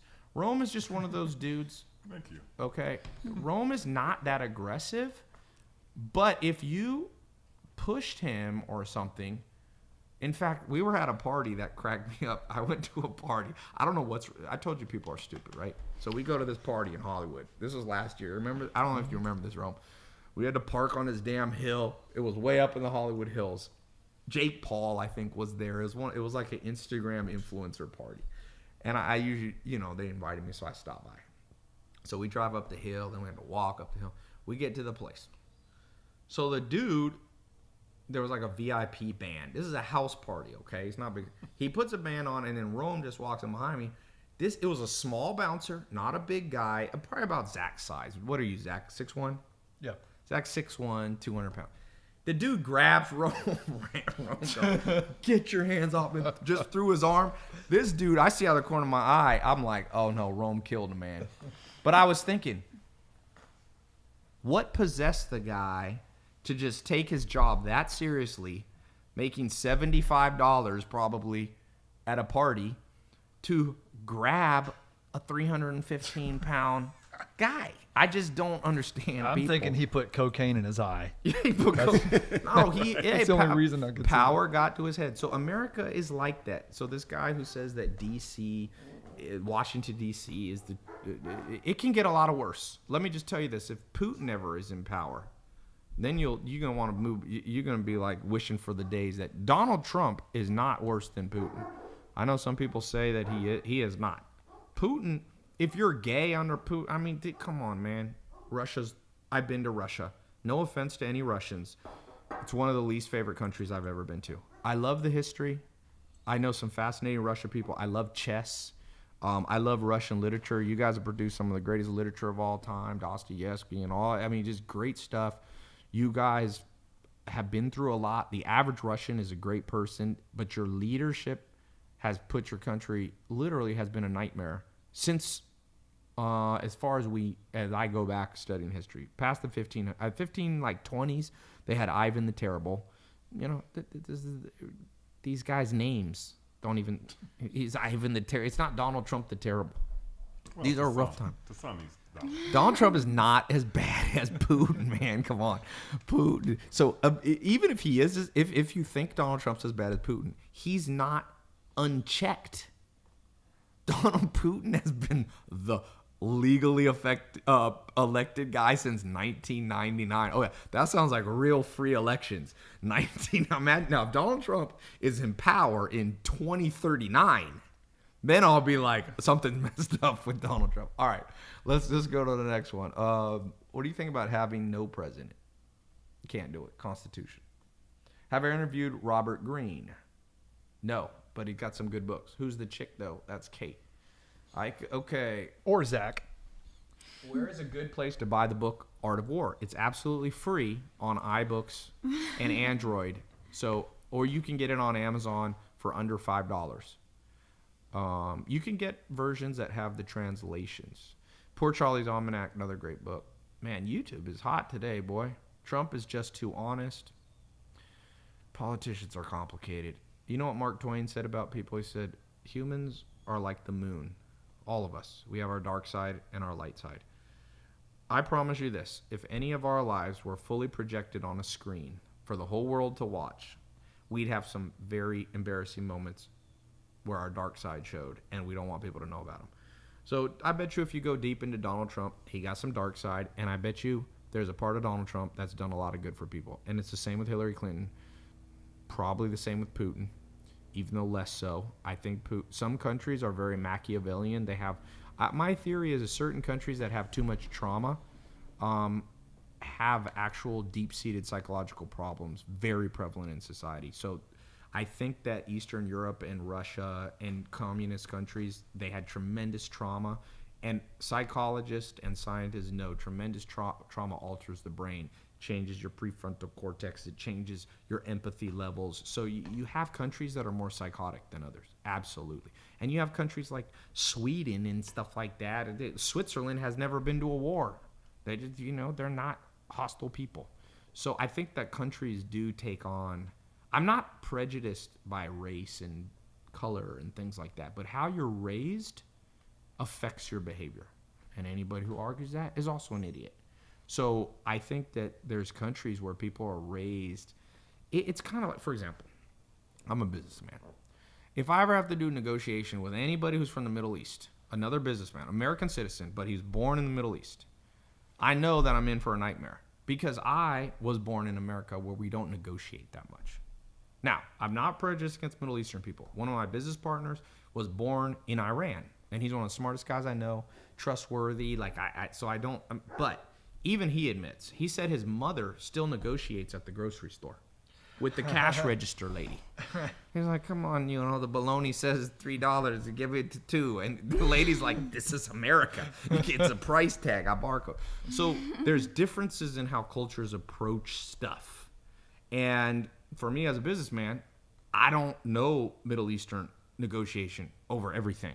So I don't do that well in those situations. So I think there's cultural issues. Anyway, I don't know how I got on the subject. Do you think Uber makes good money? It's not profitable yet. It's worth $68 billion last time I checked. But Uber is very valuable because it is a brand that everybody in America now knows. I'd say it has 90% awareness.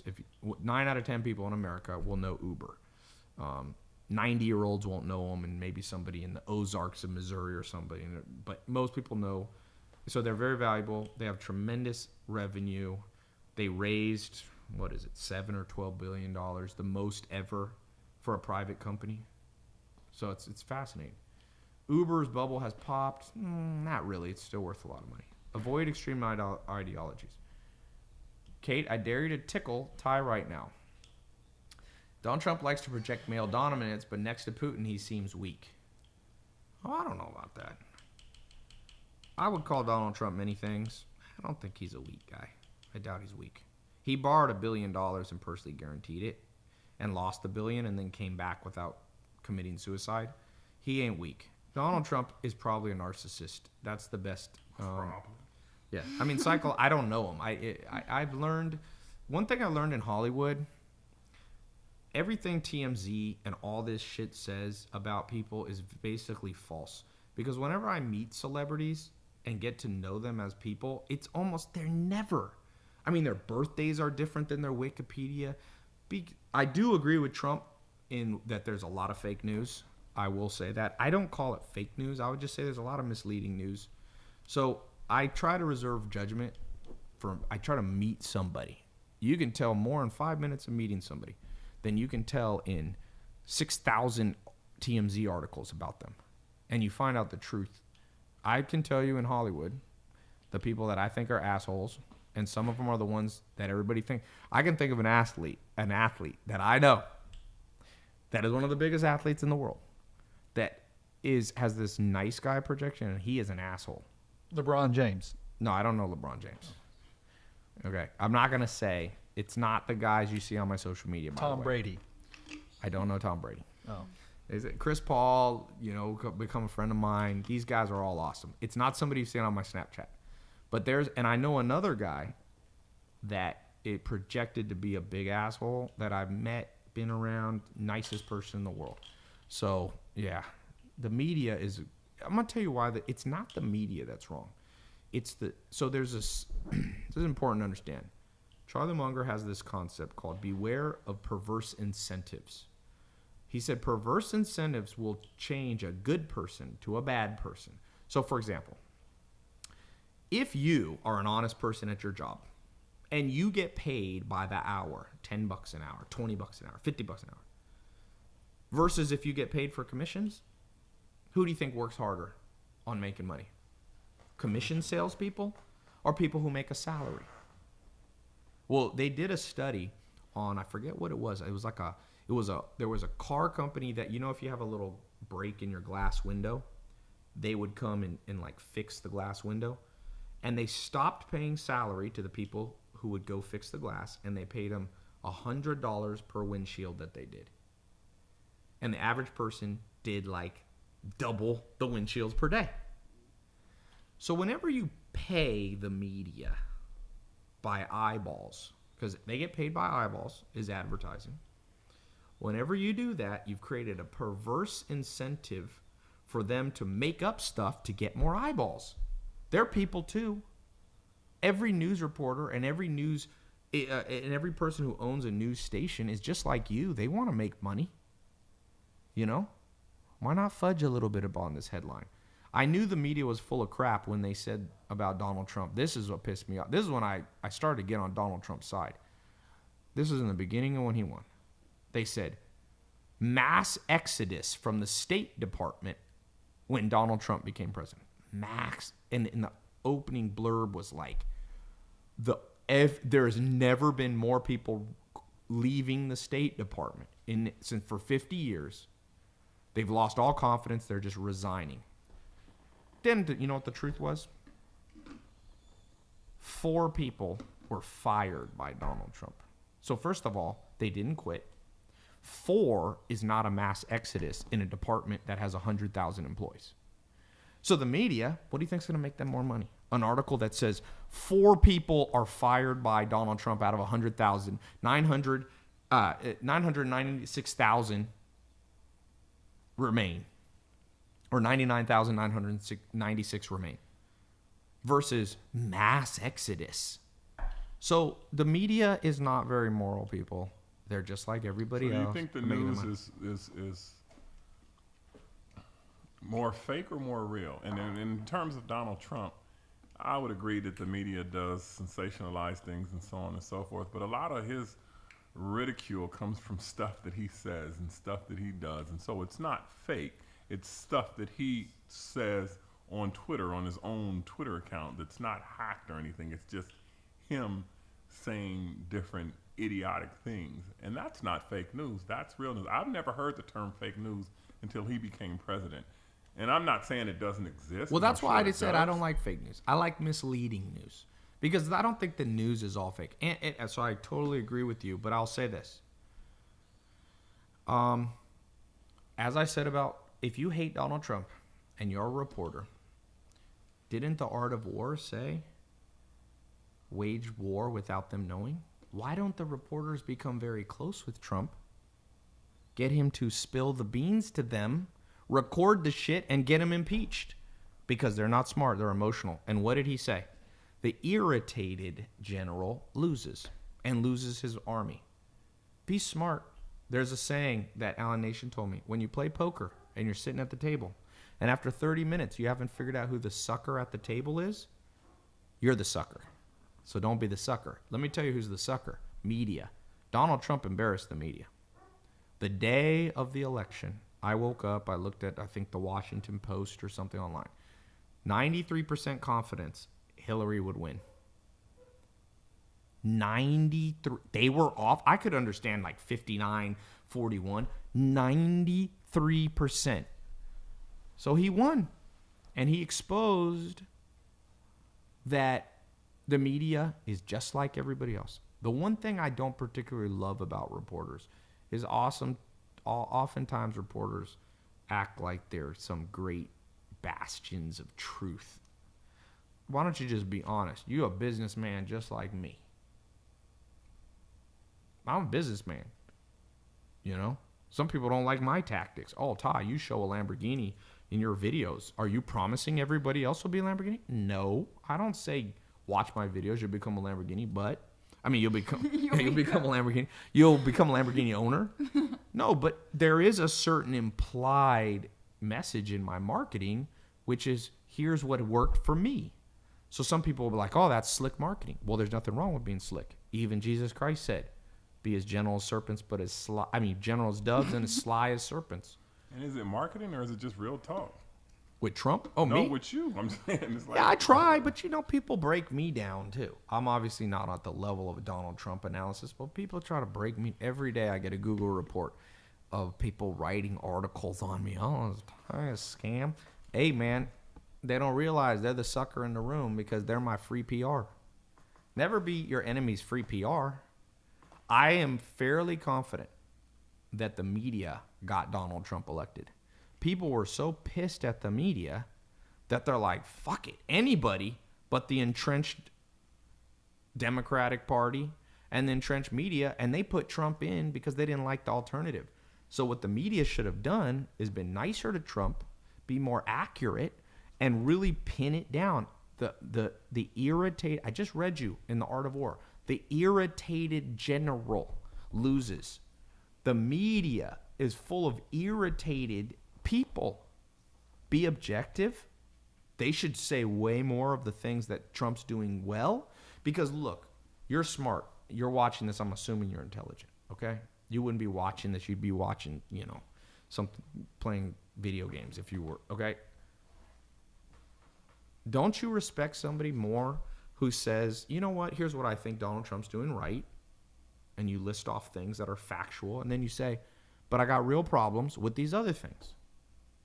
My answer, I do. I go, well, that's somebody I can trust. It's like an impartial judge. Do you trust a judge who's crooked, who hides the good things? So what the media is doing, if they hate Trump, keep your friends close and your enemies closer. The more they fight Trump, the more this dude is in power. They better watch out. They're going to put him in power for 4 more years. If he solves the North Korean crisis correctly, which the only correct answer is no violence. No war, no attack on America. Maybe violence in North Korea, but none here. He's going to be a hero. If the economy continues to go, and I'm wrong, and there is no recession in the next year and a half, he's going to be a damn hero. If the media keeps being idiotic, and here's how you know how many people like Donald Trump. Look at his tweets. Some of his tweets are getting 130,000 likes in one day. I knew he'd be the president because Hillary Clinton got exactly a third of his. On average, Hillary Clinton got 20 to 30,000 likes. I predicted that Trump would win, and he'd get 100,000. Likes are like votes, man. It's electronic voting at the poll. So what I would do if I wanted to get rid of Trump, I'd keep my friends close, my enemies closer. I'd start to become his friend. Have anybody seen Game of Thrones? Littlefinger. The two in Game of Thrones, there's 2 spies. I forget the other. There's one guy who's bald. I'm on season 2. Zach, they're already in there. Oh. There's Littlefinger, and they're both these sly guys that take down empires and bring them up. It's so cool to watch them because I'm like, please, can we get these dudes to go over to North Korea? They're all these like sly guys like, hey, Kim Jong-un, you know what? We got something great for you. And then it kill him. He fell off the roller coaster. Man, you pushed this dude off a roller coaster. Okay. What did you stop it at? 90? Yeah, it stops 99. at 99 automatically. I think we're about done. I'm trying to try a 3-hour one, but we haven't quite been 3. Kate is too hot. I'm glad that all this intellectual talk is not lost on some people. Go, Kate's hot. You have a record screenshots of your live stream. I think it's because of my new shirt. Hey, my cousin Maya's a Leo. So if you believe in astrology, Leos like attention. So years ago, I got a yellow Ferrari, my first Ferrari. I don't have it now, but it was, this is in 2000, probably 8 or 9. So I had this Ferrari, and she goes, I want to drive in it. So she gets in it, and we're driving just around the block. She'd never been in a Ferrari. And she goes, what did she say? I think she goes, I think this outfit is good. I'm like, why? She goes, everybody is looking at me. She said her hair is good. She had just got one on the hairdresser. I'm like, she forgot she was in a yellow Ferrari.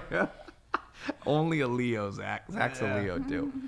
How much do you believe in horoscopes? I don't believe horoscopes is where you tell the future. I don't much look at those. I always found the birth chart stuff to be funny.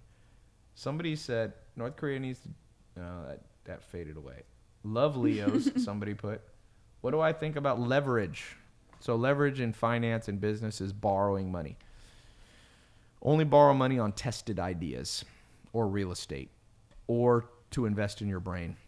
So sometimes people taking out loans for college can be good, although college is becoming more and more inefficient as a tool to get you a job. It used to work well. In the 50s, 60s, 70s, 80s, 90s, it was very effective to get you a job to have a college degree. Now now you need more of a graduate degree or you become an entrepreneur. So somebody said usury. No, it's not usury. Usury is an outdated concept. Some religions still have them, but I don't agree with that. The reason you charge interest is because 2 reasons. The reason credit card companies, I think, are ethically correct in charging you interest, or a bank on your home, 2 reasons. 1, they're giving you money that they could do something else with. So why would they do that for free? Why would they give you $100,000 to buy a house and then you just give them back $100,000 30 years later? Is that fair? You had $100,000 to use on something else, and someone takes it and gives you nothing. So no, it's not usury. Secondly, there's something called inflation in the world, which means the value of money goes down. When my step-grandfather, Charles, was young, he told me for a dime, he would buy all the groceries. He would go for the day. I guess they went shopping every day. They didn't have refrigerators back then. He was born in 1917. So in like the 20s, his mom would give him a dime. He'd go to the grocery store and get like a meal. Okay, inflation means a dime now won't even get you bubble gum. So you have to be paid interest because over time, the value of the money you lend out is losing value. That's inflation. And so there's nothing wrong with charging interest or paying interest. You have to. Sometimes interest is a little high, but there's a lot of laws in America. You can't charge more than basically 30% interest for the most part on most loans. There's some payday loans and certain loans that are higher. But tie prediction on the state of human civilization 100 years. No one can predict 100 years. That's my answer to that. All this stuff about global warming and 50-year projections, it's all garbage. Worry about, now if global warming says in the next 5 years it's going to be a problem, you can project out 5 years. You cannot project 50 years. Every 50-year prediction in the history of mankind has been so far off, okay? I don't know what will happen with global warming. I don't understand it. I mean, I tend to agree with scientists, so if a ton of smart scientists say global warming is real, I would tend to believe it. There's some smart people that don't believe it, but perverse incentives. Zach is more Republican, so he doesn't really believe in science. He doesn't believe in science. Which is Come factual. on now, come on. Which is Come factual. on, that's not fair. Instagram's going to be That's over in not 25 fair. seconds, so we're probably going to wrap up now. And this was a solid, what do we do? 120 minutes. Oh, that's 2 hours. 2 hours. That ain't bad. We'll see how people like this. What about Nostradamus theories? Who knows if Nostradamus, they might have changed the books. I know. You know how to make good predictions? I'm going to tell you exactly how to make good predictions.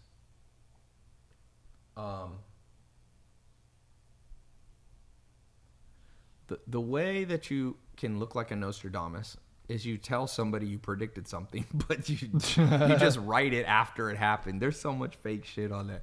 People ain't predict my Wikipedia, you just add it, man. You We just can add it. Change a lot of So things. I do think it's funny. This morning I was actually thinking about this. Do you think people are psychic? And I do. This is a weird thing. I tend to be scientific. I do think there is something else out there that some people are connected into. So if you're a Christian, okay, they would call that prophecy. People who predict the future. Somebody like Jesus Christ was a prophet. If you're a Muslim, you believe that Muhammad was a prophet. Okay? Many religions have prophets. So I tend to think that that's, even though some people would say I'm crazy, my atheist grandma would say I'm crazy, I think there is something else that people tap into. Have you ever had a dream and then it comes true? I mean, that's weird. And there's some people that do that consistently. So there's possibly a world out there. I mean, look, even astrophysicists, top scientists, say that it's a possibility that time is an illusion, that everything's happening at once, that our brain is so slow, we only perceive things as happening through time. And a lot of smart people believe this. There's also people who believe in what's called a multiverse, a multiple universes, meaning there's a world that exists that has every infinite possibility. So there's a universe existing right now where Hillary Clinton won and Donald Trump lost, where Kim Jong-un launched the missiles and where he didn't. One where I'm putting my hand here and putting my hand here. Now, it's too hard for our brains to compute that because that would be literally trillions upon trillions of permutations and combinations. But some of the smartest people in the world believe in a multiverse. You can Google it. I mean, smart people, Stephen Hawking kind of people. So what that means to me is there the possibility of being psychic? Probably. Probably some people are psychic. Who built the ancient pyramids? I don't know. I do think most of the theories about this is BS. I don't think America's hiding alien UFOs and all. There's too many cameras out there. If there was a real alien, it's just like there's probably not a Loch Ness monster. Probably not. What's the other one? Bigfoot? Bigfoot. Unless you saw the movie Bigfoot. What was that movie? You ever seen that movie? Howard and the... Oh, Harry and the Hendersons. Harry and the Hendersons. Yeah. It's a documentary, I believe. Zach thought it was real. Hey, when am I going to be your chef again? Who is that? Oh, it's Nikki. How you been? Somebody said best mentor ever. I entered the multiverse.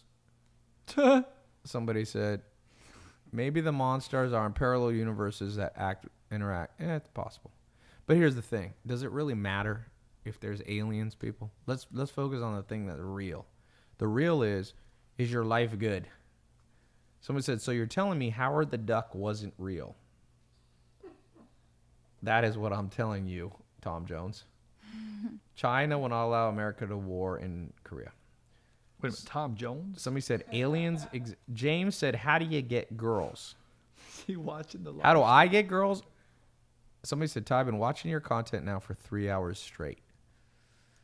Well, how do you get girls? Somebody said, Kate is real, and that's what matters. Kate, you got a lot of fans on here. Kate likes it, too, when she has fans. She's always like, my fans. I'm going to have to take a note from her playbook. I think I'll wear that top next time. Please. Did you guys... I want fans like that, too. Zach just got 1,000 fans yesterday.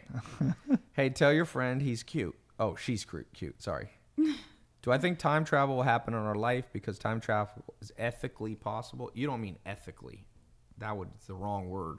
I don't think they mean possibly either. I think that's the wrong word. I think you mean possibly, yes. My grandpa said that, my grandpa was a scientist, and he said that Albert Einstein predicted that humans would be able to travel time. The problem was, and I might be incorrect how I'm saying this, you have to go the speed of light. When you go the speed of light, time slows down. But the problem is the faster you go, the more your mass increases. So to become the speed of light, your mass becomes infinite or something like that. I'm probably saying it wrong, but what my grandpa was saying is it's on paper, it's possible. We don't know how to do it. And so maybe you'll figure it out. You know what I mean? Someone said you can't go backwards in time. Someone said fascinating stuff. I'm kind of liking YouTube Live. It's been interesting that YouTube Live is very engaged. Why did 100 plus billionaires invest in cryptocurrencies? Well, remember, billionaires are diversifying their portfolio.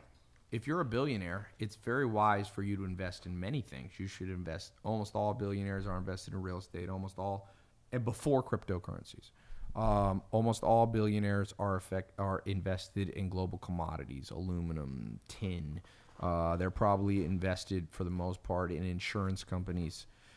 They probably do private banking in offshore countries. So there's a lot of things that ultra wealthy people do that are not relevant to you and I. If you have an extra $1,000, if a billionaire lost all his money but only had 1,000, he would not be putting it in cryptocurrencies. So again, if you want to invest in cryptocurrencies, go ahead. I like the world where people just remember, if you lose a lot of money, remember this podcast. Okay? It's a volatile market, period. Dude, I remember, I should record these where I've been buried. Be careful of betting against me on certain things that I know what I'm talking about. I remember a guy, my friend, ranting and raving about gold. He's actually a friend of mine. We were on a TV show together years ago. His name's Dave. And now we talk about his good. He ranted and raved how gold. I said, dude, I understand how gold works. Gold is an asset that has no real value. So, for example, all the gold in the world is worth more than all the real estate in the United States. What would you rather own? You know, all the gold in the world will fit in this room, basically. So would you rather have this room full of gold or own all the farm producing land of the United States? You take the gold, I'll take the land, because the land produces income. Gold is an arbitrary number that's moved by consumer sentiment and demand on weird things. So people understand nothing about economics and finance, and they'll talk to you as if they're an expert. I spent many years trying to become an expert. I became a CFP, Certified Financial Planner.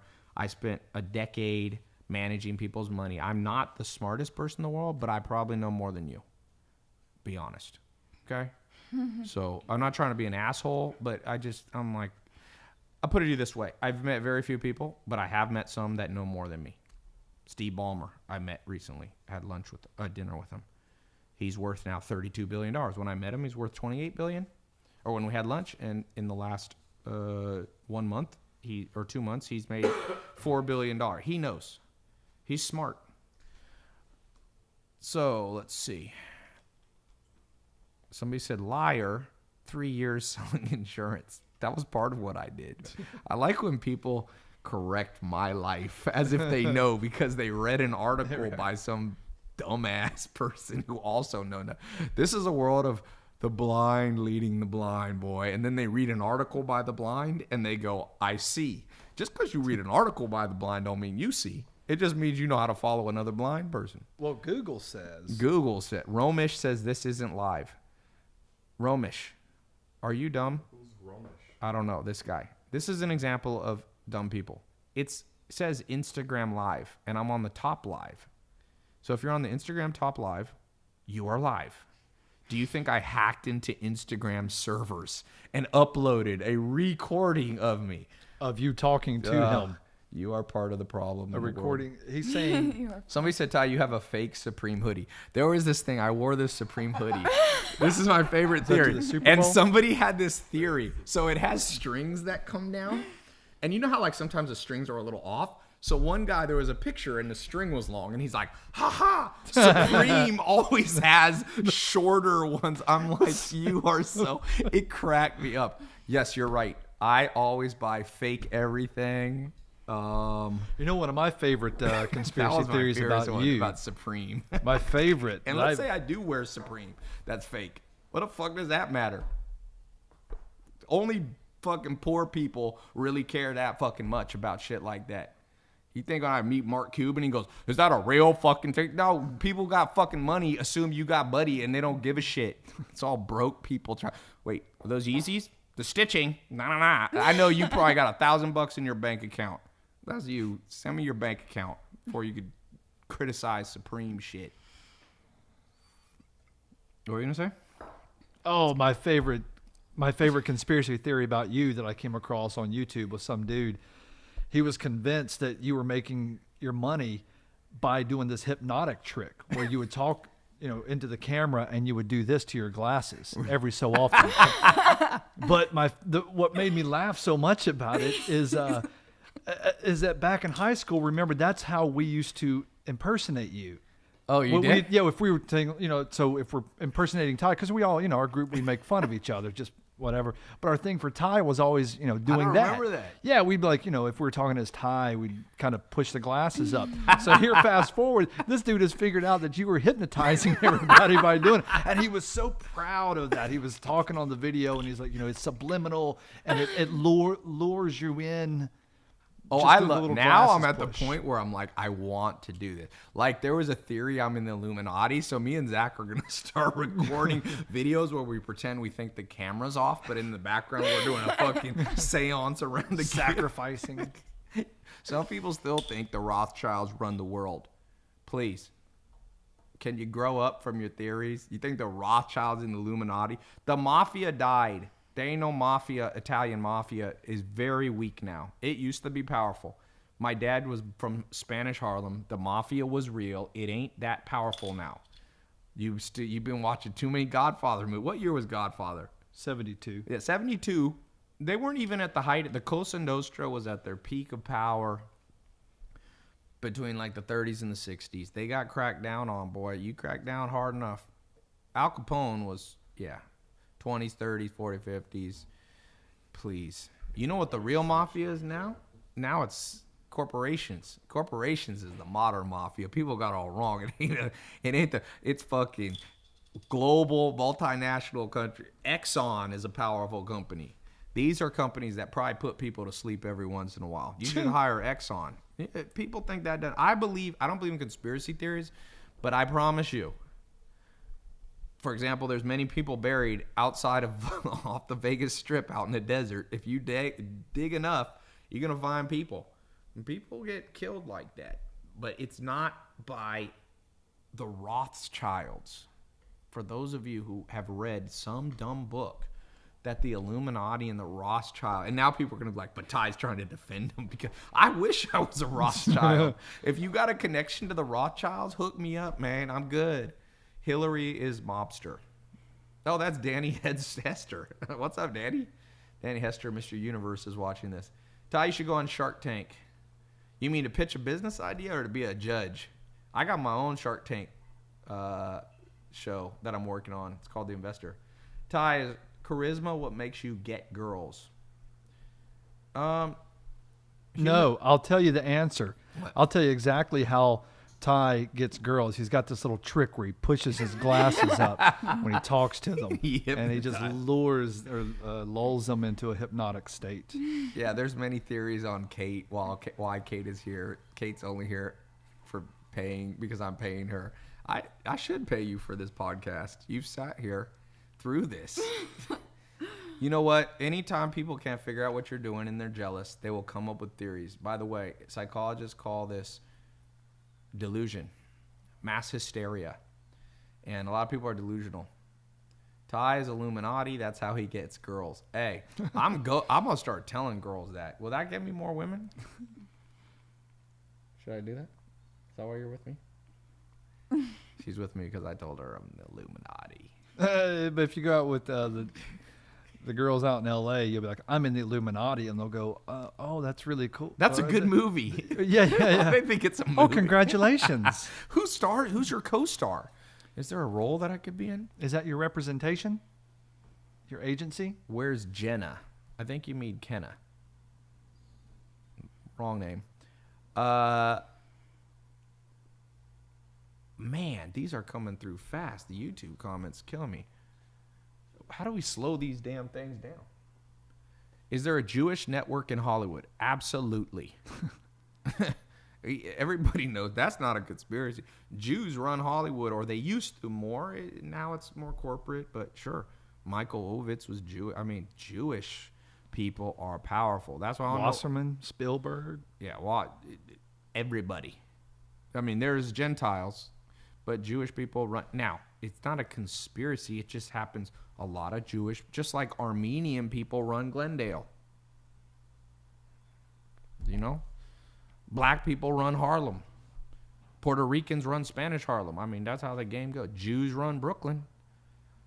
Go watch go listen to Life of OJ on Hove's new album. 444. 444. Extraordinary. Rome, how much do you love Jay-Z on a 1 to 10? What is Jay-Z? 10. He's the best to ever do it. Yeah. Hands down. Hey, when Chris Paul came here for lunch on Friday, he brought a video. He said, I'm only going to show this to you, but I think I'm allowed to talk a little bit about it. I ruined the whole thing. No, it's not nothing. It's basically, yeah, maybe I shouldn't talk about it, but it has him and Jay-Z, some badass. I was thinking of you. Jay-Z, here's the funny thing. I can say this. It's basically just Chris Paul and Jay-Z talking, just hanging out. He sounds exactly like he's rapping when he's just talking. No, but I mean, not in that, because usually you see interviews of him. He's a little more formal. It was funny. I was like, is that Jay-Z or somebody impersonating Jay-Z? But it was Jay-Z. Chris Paul and Jay-Z are very close. LeBron, Wade, Carmelo Anthony, they call them the Banana Boat Brothers. Now Harden. Harden was over here at my party. Not my party, but Matt Barnes used my house for a party Saturday. You guys might have seen. We had 5 of the Golden State Warriors came over. Draymond Green was here. We had Matt Barnes. We had Swaggy P, who was on the Lakers and now got traded Golden State, stopped by. JaVale. We had JaVale McGee, and we had Ian Clark. And then we had a couple other. We had Aaron Gordon was here. James Harden came through. You know the interesting thing, speaking of sports for a second, never believe heights that they say of NBA until you meet it. I can tell you how tall people are in the NBA because I've met a lot of them. I haven't met all of them, but I know a lot of them. JaVale McGee is taller than 7 foot, I'm pretty sure. But Draymond, look at the picture with me and Draymond Green. He is hardly 6'6", which makes him much more impressive. I mean, he's already a badass. I mean, Draymond Green's a badass player. He got a ring. He got two rings. Okay. He also guards LeBron James. Everybody else is Yeah, best but LeBron James is a solid 6'8", 6'9", 280. So Draymond, and Draymond's a very nice guy. I was impressed. Super nice. All of them were. You know what? I'm going to tell you this. Going back to our subject of meeting, how to deal with assholes, the nicest people are at the top. You know who are the worst people you're ever going to meet? People trying to get to the top. The worst people I ever meet are entrepreneurs. I got to break it to you guys. Sometimes people are like, Ty, you don't talk that much about being an entrepreneur. Because entrepreneurs, most of them are complete assholes that are Machiavellian, that will step on you to get what they want. So for the most part, people at the top are cooler. Steve Ballmer's a hell of a lot nicer than any entrepreneur I've met in a long time who's making $1 million a year. The worst people in the world are the ones making $300,000 to $600,000 a year.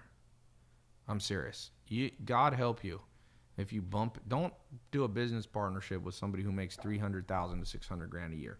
They make just enough to be able to look down on other people, but they're not that smart, because if you know how to make $600,000, you should know how to make $6 million. So people get cooler, in my experience. You might have a different experience when they start making, 8 figures. $300,000 to $600,000 a year are just like, ugh. So try to skip that stage. Go from wherever you are now to making $1 million a year if you can, because I'm telling you, people get cocky. I mean, people and like, wow, I'm making $30,000 a fucking month or something like that. I'm like, so this is a big bad world out here. You got people making $30,000 in a minute.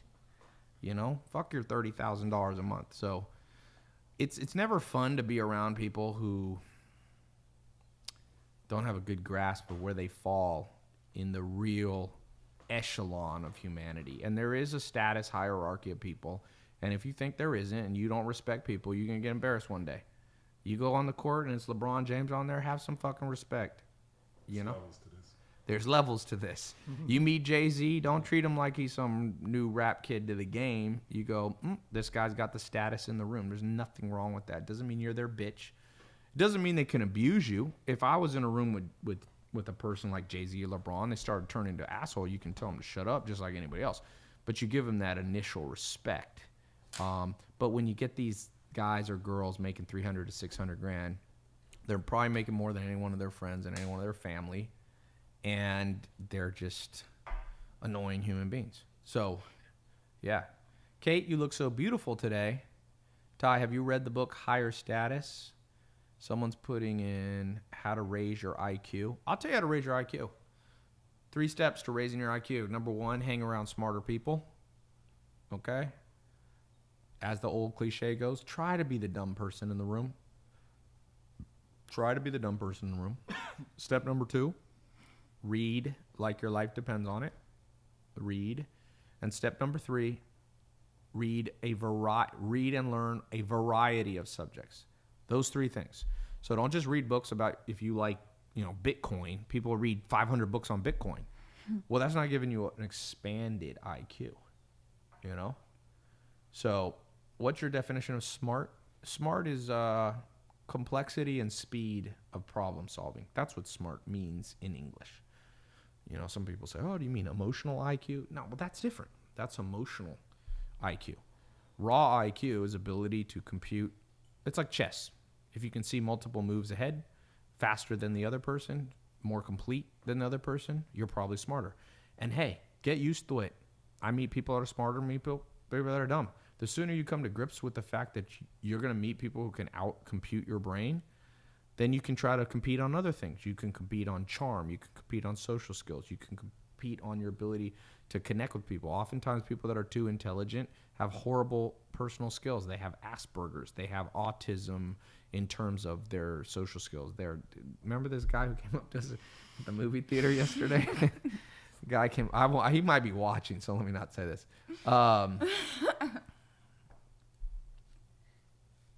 Somebody said, what's interesting about all these? YouTube always has the most hate, but the most intelligent comments. It's like a combination of weirdos and really smart people.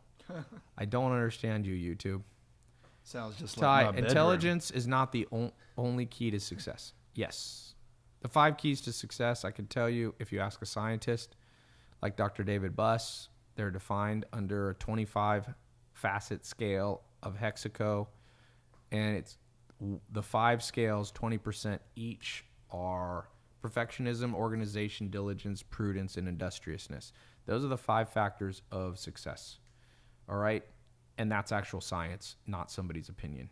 And I don't care if somebody wrote a book with their opinion. That's what a scientist will tell you. A real scientist. 5 facets. Perfectionism, organization, diligence, prudence, industriousness. What those mean are, number 1, perfectionism. Do you have attention to detail?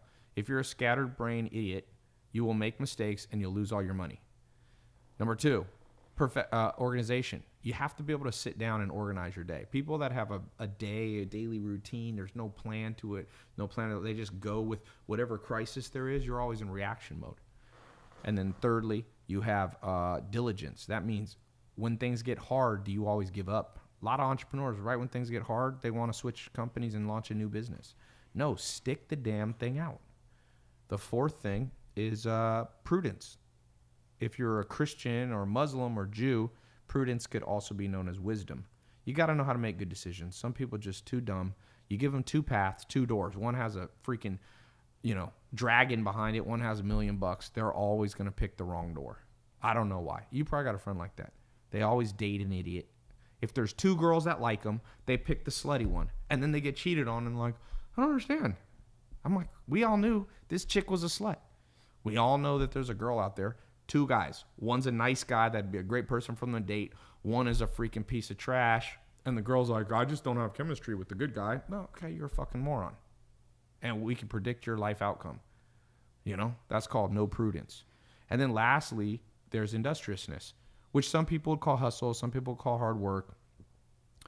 I like to call it the real technical term, industriousness, which is a combination of cunning, raw work, hours you're willing to put into things. But industriousness is a scrappiness, a bootstrapper. So some of you are just working too hard. Working hard is not super related to success. Although you will have to work hard at times.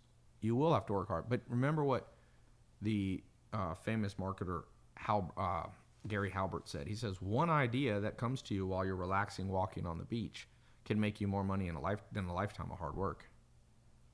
Okay?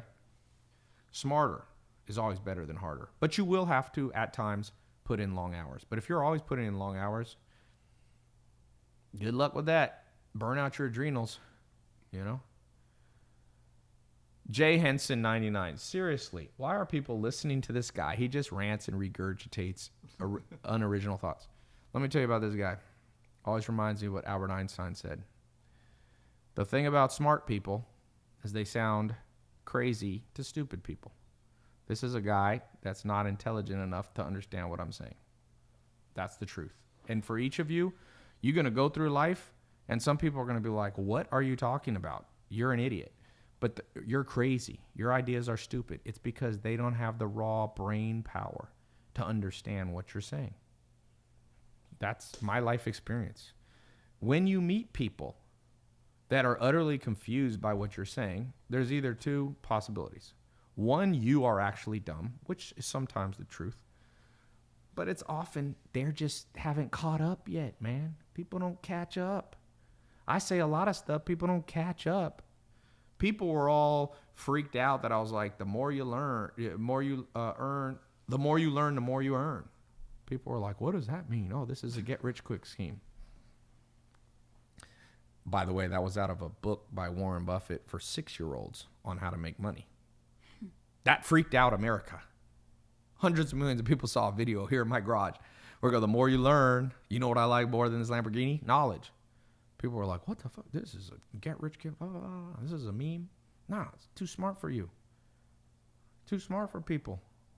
More you learn, the more you earn. There's still people out there thinking that a presidential outcome will affect how much money you make this year.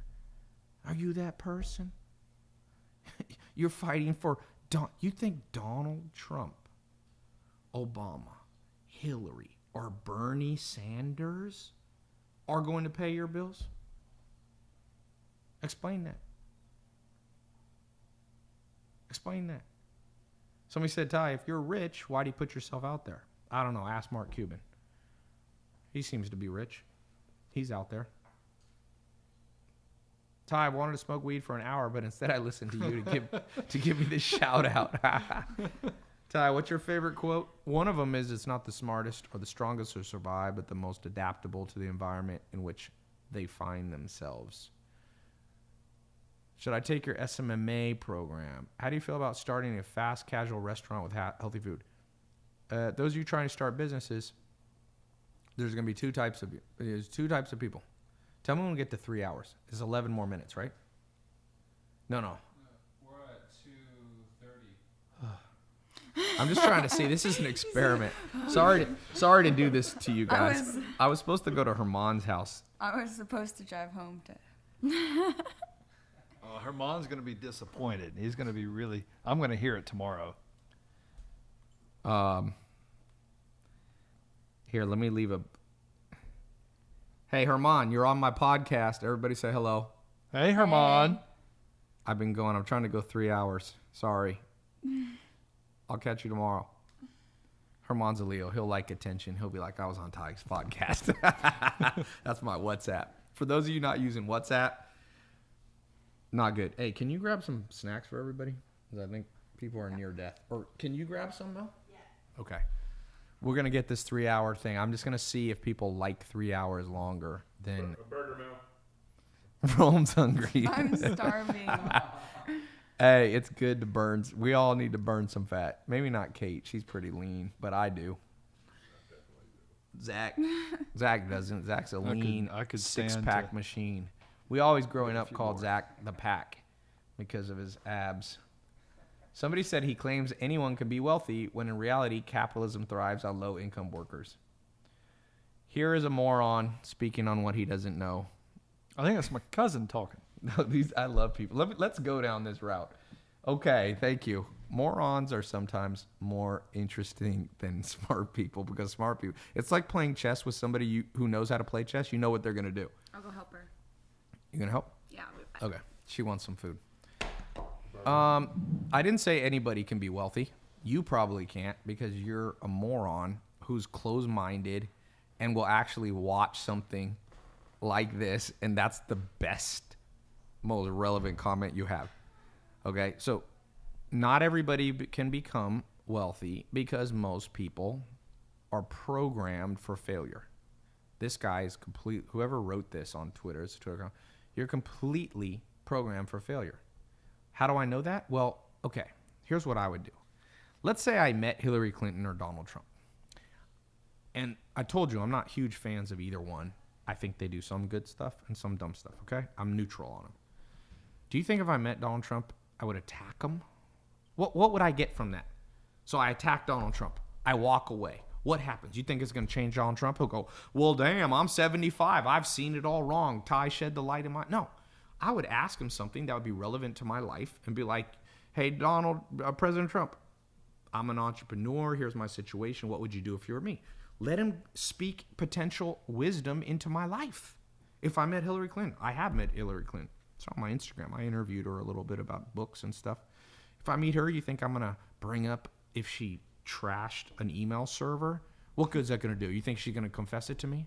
No, I would ask Hillary, hey, Hillary, here's my situation. What would you do if you were me? The power of this one question is insane. If you were me, what would you do? So this guy comes on my podcast and he injects something that is low IQ, but also doesn't help him.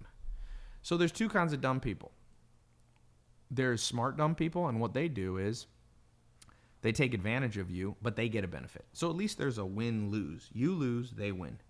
Then there's some people who are good people. They'll do something for you, and you do something for them. That's a win-win. That's the best situation. But then there's guys like this guy, which is a lose-lose. When you're playing poker and you don't know who the sucker in the room is, you're the sucker. Okay? So Abigail says she's up at 12:30 a.m. watching this. Yeah, but if you don't know who the sucker is, you're the sucker.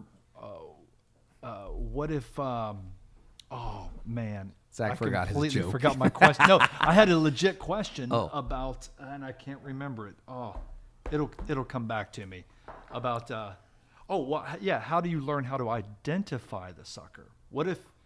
I mean, that I guess would make you the sucker if you can't identify it. There you but go. how do you learn? Train to yourself. identify? That wasn't my question. Gee, idiot. Well, if you're in a business negotiation, it's always a status. There's status going on. There's status power plays that are going on, interplays of personality types. And you even see it when Donald Trump was shaking hands with the French president. He pulled him off balance. When you change people's physiology, their physical, the way they're standing, you often change their mindset. So when you're in any kind of negotiation, I'm not a big poker player. I'm decent, but not pro or even amateur quality poker player, but I'm a good chess player. There's an element of bluffery in this. And so what happens, here's what I'll tell you. For the most part,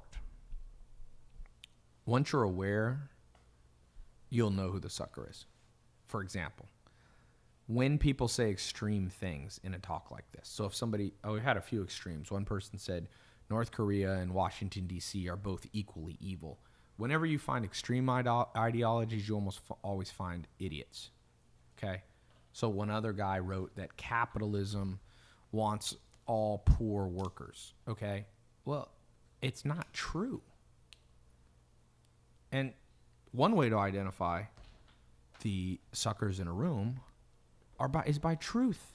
So, for example, if there's 5 of us at a room, one of us says 1 + 1 is 2, the other one says, yep, 1 on 1 is +1 is 2, and the other one says 1 + 1 is 4, then he's the sucker.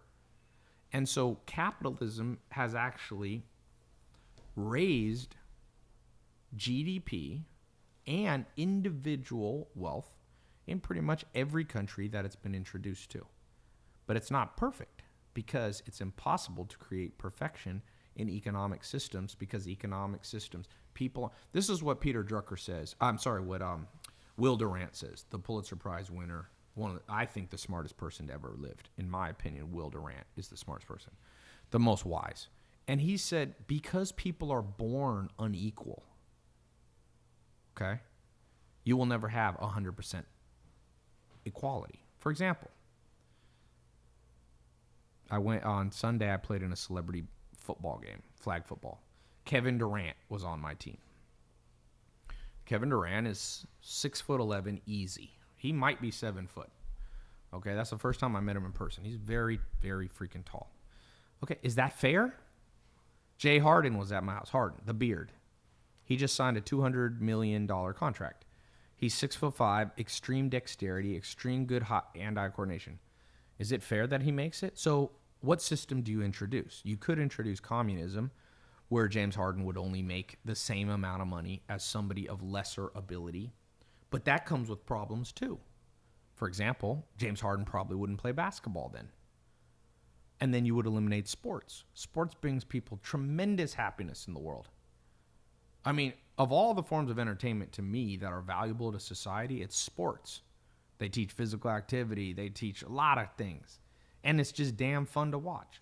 So so capitalism, you're right. There's some element of inequality, but everything has been horrible so far. Fascism. Okay, you had fascism in Italy.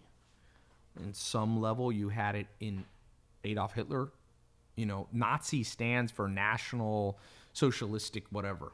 That's what the NAZI stands for. Okay, so the Nazi Party was socialist / fascist. Mussolini and Hitler were close. You have communism, which has definitely created the biggest genocides in history. What's the biggest genocides in history? Number one, Mao Zedong in China. I'm reading a fascinating story about Mao Zedong. Wow, what a guy. That's all I can tell you. You think Donald Trump's bad, Rome? Yeah. You got to read Mao Zedong. Mao Zedong was the founder of modern Chinese communism, you know, the workers' revolution, and he's killed 70 to 100 million people. Directly ordered the death. That's communism. Number two communist place, Joseph Stalin. Voila, guess who number two mass murderer of all time? Joseph Stalin. Anywhere from 40 to 100 million people. Probably not 100. Most people think around 60 million people. So these people that don't like capitalism, what do you like, dude? Bitcoin? He said some food cake, not No, you got to give Rome some real food. Rome doesn't want it. Oh, you got beef jerky? I don't understand. It's so easy to say there's a problem. What's your damn solution? Bitcoin? I'm serious. That's the IQ of these people who hate capitalism and all that. I like Bitcoin. Bitcoin's capitalism, ultimate capitalism. The removal of all. America's not even capitalistic. America's a republic. Capitalism would have no regulation. Capitalism would be more libertarian. People think Bernie Sanders is going to solve it by, you think socializing all medicine will solve it? Go to Canada.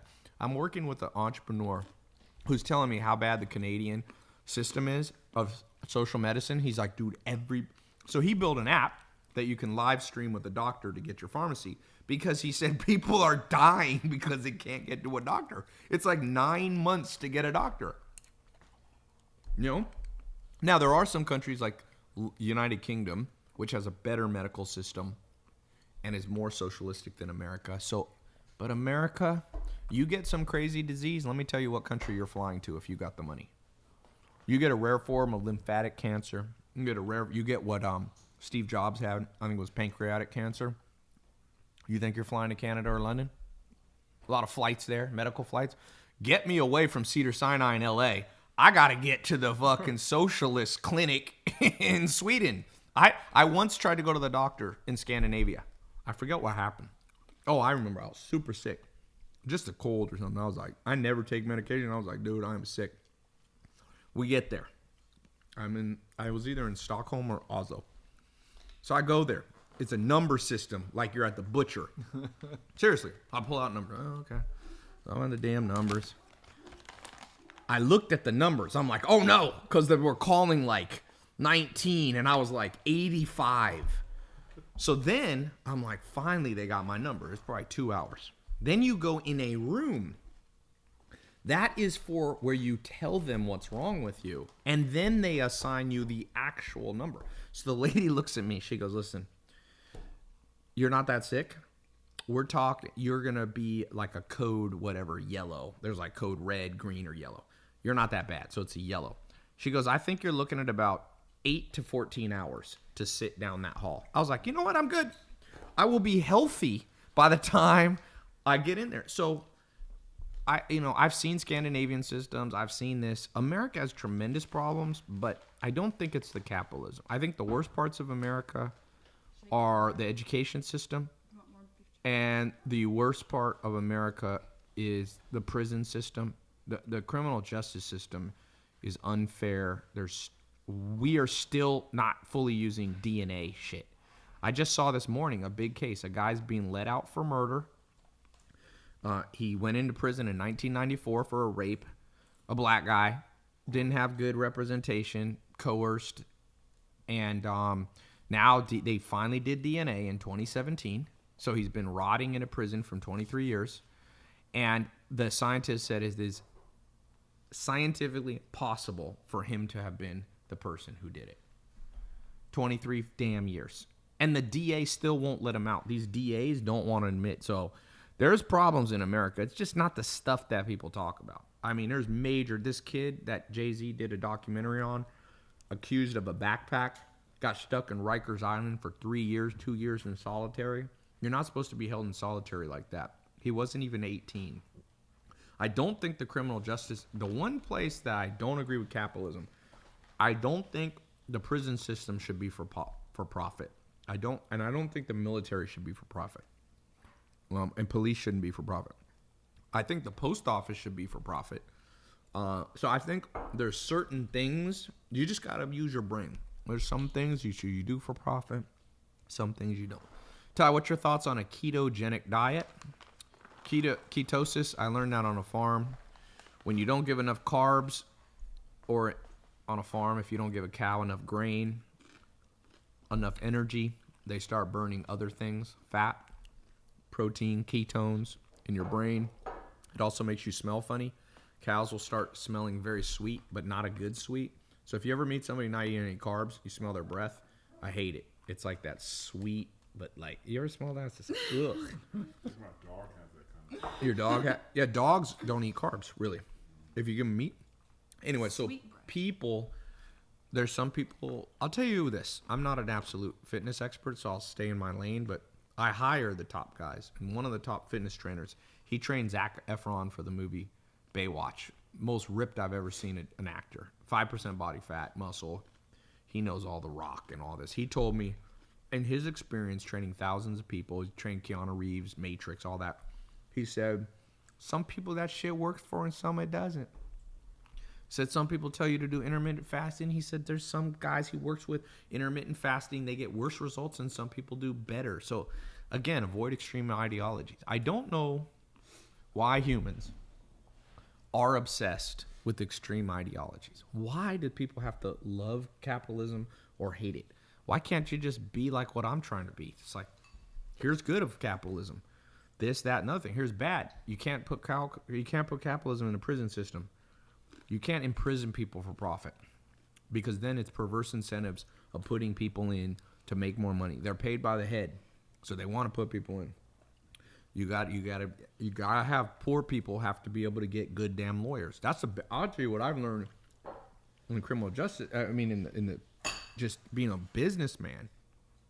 Better lawyers change the whole game. And so if you can't afford better lawyers, you're at a huge disadvantage in America. I don't know how to fix that, but you got to factor it in. And so people come from the ghetto. You get accused.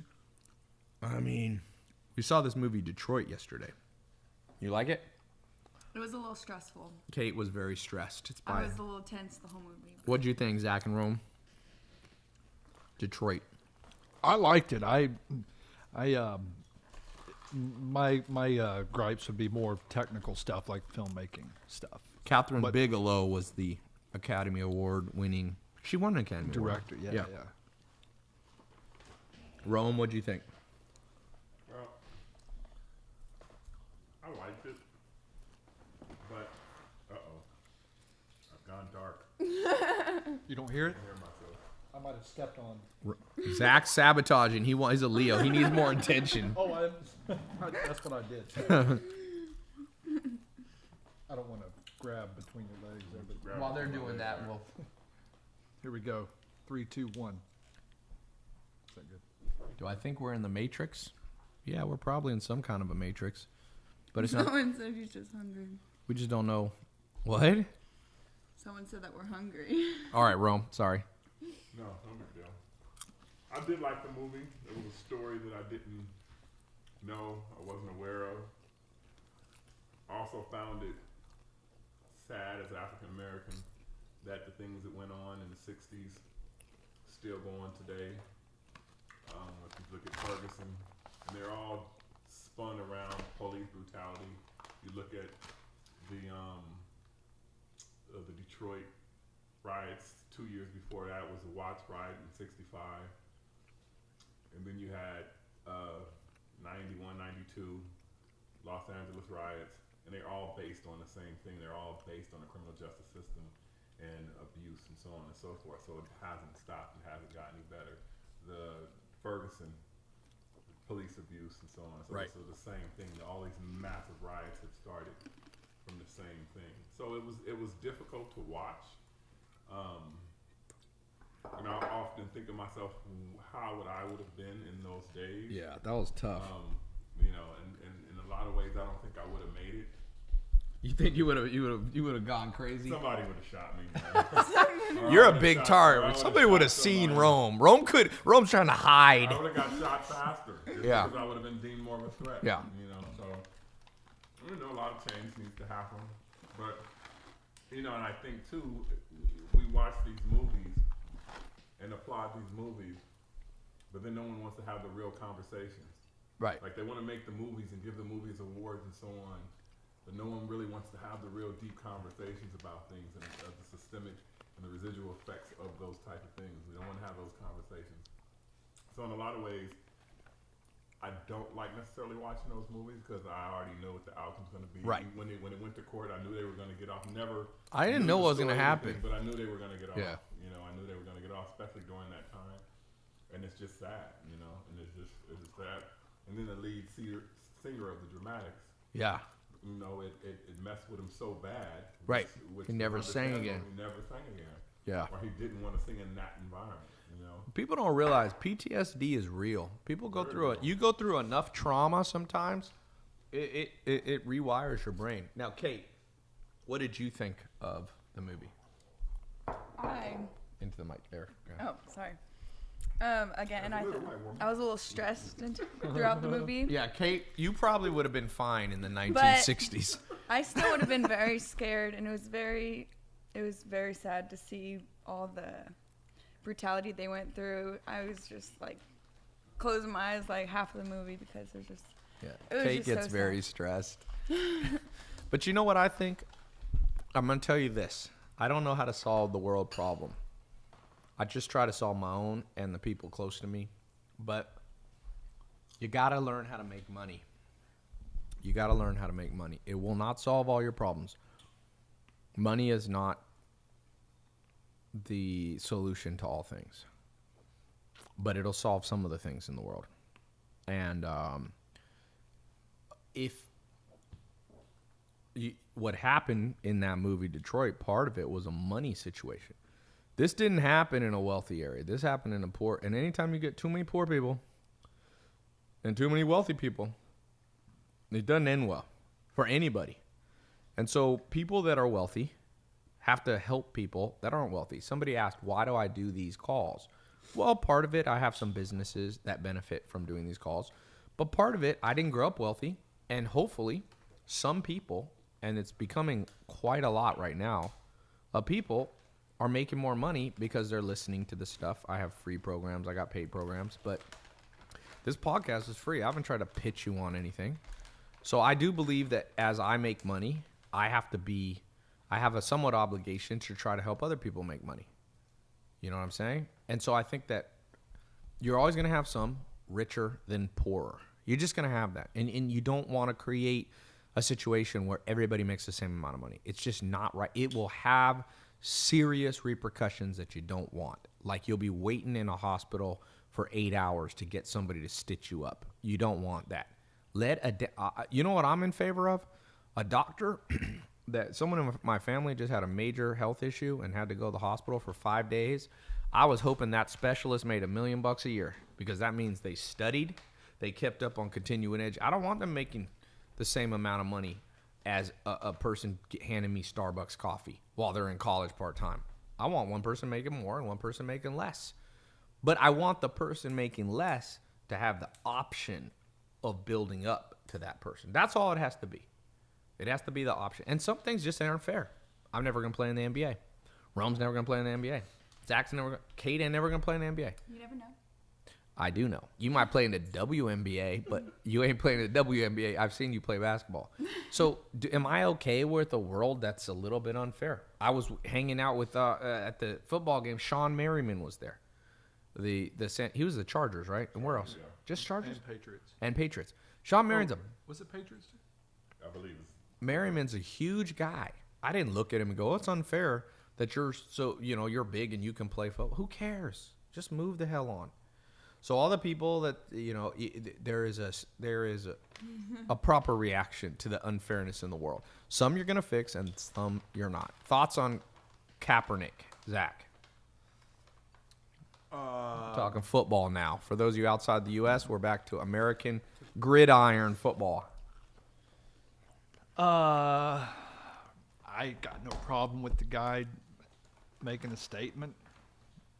Doesn't bother me, but at the same time, I don't mind Jerry Jones saying. If you're This, gonna be by on the my way, team, explain what this is. This is about standing for the national anthem.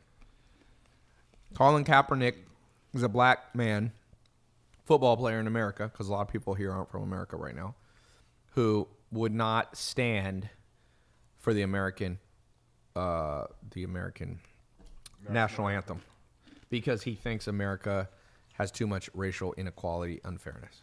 Yeah, I think he's misguided, but I'm not flipping out over him not standing or taking a knee. I don't really care. What do you think, Rome? first I need to know how it's misguided. But I mean, do you agree? Well, that America's evil, and Did he that, say America's evil? and that well, see that I don't know. I don't care so much that I haven't even gone I and think looked he said at his something like quotes. America. He doesn't, Well, the flag not is fair. supposed to be, the flag is supposed to stand for level of equality for everybody. And Right. it doesn't. And it doesn't, Yep. And so, if he feels that that flag is not supporting him or supporting African Americans, and he felt like he wanted to make a stand on it, and that was his way of a peaceful protest, that's what it was. He didn't hurt anybody, didn't kill anybody. right. He didn't do any of those things. Yeah, I'm with- And what he's saying is true. Right. He's not. These are facts. It's not something that he's making up, and it's not an opinion. It's true. But again, I don't think talking about extreme ideologies. I think that flag also has allowed him to play in the NFL. Okay. Well, you can have both, though. You can have both. Right, Yeah, but that's you when have- and that's all I would say is that to just blanket Zach's that about to get beat flag- up by Rome. that the flag Good discussion, though. that it isn't true.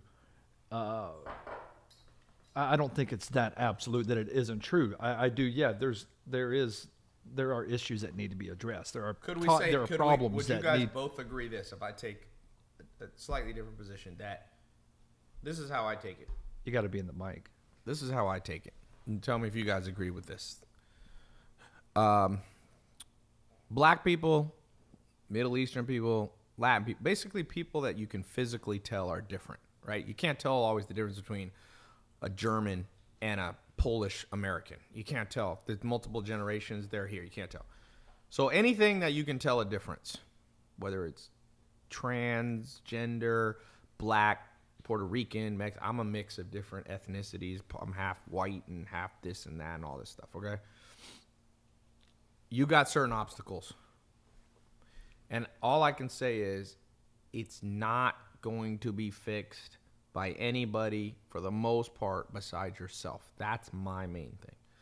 By the time, look, Martin Luther King Jr., what he accomplished in the late 60s. What year did he get shot? 68. 68, okay. They started working on that in the 1910s, or actually right after the Civil War, 1865. It took 100 years. It took basically 100 years. So my point is, yes, you should try to work on a political solution. But just realize it'll be 100 years, so you can do it for your grandchildren. Whatever you want in your life now, go out and get it done. So Kaepernick standing up for it, it'll help somebody. It ain't going to help him that much. It's going to probably hurt him. So Kaepernick should do two things. Live part of his life to help other people, but also don't take it so extreme that he, Well, he's not. Yeah. People around him are. People around him are because they see he's being blackballed. So he's not, and he's doing exactly what Yeah. he said. He's spent millions of his money helping other people, and he continues to help other people. Yep. So he is doing that. He has no power right now Right. of anything that happens to him. I don't think he's going to play again, No? but I don't think it's fair why he's not playing again. And go back to a statement that you just He said. retired? No, they're not. Yeah, no he's one's just- picking him up. Oh, he's a free agent? Yeah, no one's picking him up. Yeah, when you're that, it's like T.O. is a friend of mine. You start getting that reputation, But he didn't do I anything. I do think it's odd why, or the question I heard asked, and I think I was like, yeah, that's actually an interesting question. He's obviously become the poster boy for it because there were guys that supported him that Yeah. did the same thing, or they were in solidarity, Right. and you don't see anything happening. One to person them. got to be the scapegoat. All right, we should switch away from. Somebody said Ty's programs are expensive, but definitely worth it and still underpriced. That's a matter of perspective. It is definitely expensive compared to junk food, which you can buy a full meal at McDonald's for $3. Always be concerned when you can buy a full meal at Taco Bell for $3. Be concerned about what you're actually eating. You may be eating. Well, I can tell you what you eat. You eat down cows. You know what a downer cow is? That means a cow that's crippled, that has a health problem. In like New Zealand, what do? See, it's illegal to sell a down cow. So I'll tell you what they do. They get a way to stand them up. They immediately send them to slaughter. They grind them into ground beef and they send them to America. And you eat them at people. Sometimes you get what you pay for. Is I guess what I'm trying to say. No, that's So organic. That's good. yeah, that's organic beef. That's grass fed. Yeah, that's different. So when Cow. Ty, who's your favorite rapper? J. Cole, probably right now. It's seasonal. Huh? I said it's seasonal. I like down. I believe it or not, I'm gonna go on the bandwagon. I liked the song. Neighbors. No, well, that's J. Cole. I liked French Montana's song "Unforgettable." That song, just the way people dance to it, it's just good. Ty, would you invest in Gymshark?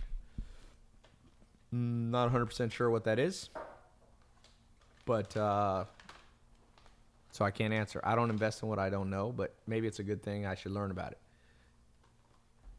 Where do you get all your energy? Do something interesting in life. Live a life of adventure, and you'll get a lot more motivation. Hey Ty, Bitcoin is skyrocketing. That girl is so cute. Oh man, now it's starting to go fast on YouTube. Mayweather or McGregor? If I had to bet my life, I would bet on Mayweather. But again, remember how I said I don't like to bet on what I don't understand? No one's ever seen Conor McGregor fight by boxing rules, Queensberry rules. So it's too hard to bet on. But I would say Conor is good at surprising people. I hope it's a great fight. You know what I mean? Someone said Marcus says he likes J. Cole, not Kendrick. Kim Jong-un is fat. One of my 3 favorite influential historical figures that you have gained wisdom from. Will Durant. Who's a second one that's a powerhouse? I mean, the philosophers. I like reading some of the great philosophers. But if you read Will Durant, he helps you understand a lot of great philosophers. Let me just think. Who else do I like? Historical. I mean, I'll just talk about recent one. There's so many. I recently read the autobiography of Malcolm X. Great book. Read that. Talk about a guy that was complicated. A lot of good things, some crazy things. He believed this one guy was a prophet and was from God or something like that. So he's a little weird, but a lot of, he had a crazy upbringing. His dad was put on a train track and had his head run over by a train because they were racist.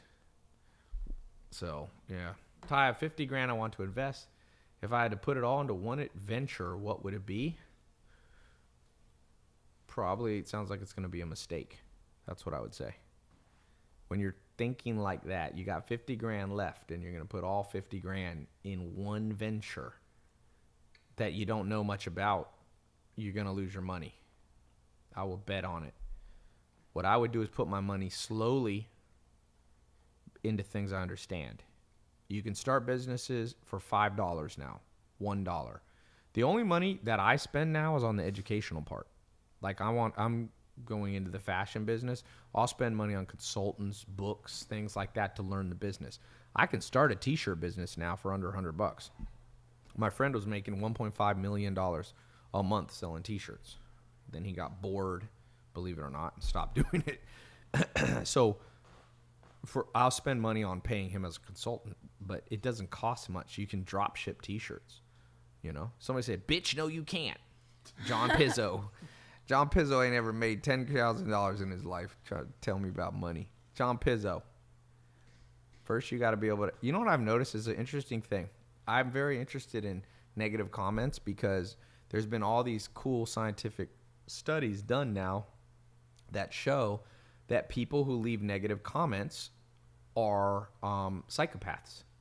There's if you go on psychology to get to psychology.today.com, which is basically like the number one website for good scientists that post psychological news on psychology. They did this huge thing, and basically people who leave negative comments are high in sadism. So sadism is where you take pleasure in the pain of others. Psychopathy is a different one. Psychopath is where you don't feel any emotions. So almost all people who leave you negative comments, you're happy that they leave you negative comments because now they bubble to the top. You smoke them out. You know what you do if there's a criminal in a house? They shoot tear gas in. And all of a sudden, they come out. So what I like to do is do stuff, right? So post a picture of you being successful on your Facebook. All the people high in psychopathy, sadism, it's called the dark triad. They've got the dark dyad, the dark triad. They have a 5 complex way of calculating. Those people will pop up and be like, why are you showing off? You'll find narcissists. See, narcissists are always threatened by other people's success because they love themselves so much. So what happens is on your personal Facebook page, your personal Instagram, those longtime acquaintances that you thought were acquaintances, now it's like tear gas. They come out and you know how to deal with them. Okay? So you want negative comments. It's not just, if you're a hater, the saying like Drake, it's like if you ain't got haters, you're not popping. Well, that's true, but even more than that, you want haters because how else do you know who are the people to screen out? It's very important. Someone said, oh no, the president is a psychopath. I don't think Donald Trump's a psychopath. I'm an amateur psychologist, so don't take my word for it, but I've tested a lot of people, more than most psychologists, because I reach about 200 million people a year on my social media, 200 million people, not 200,000.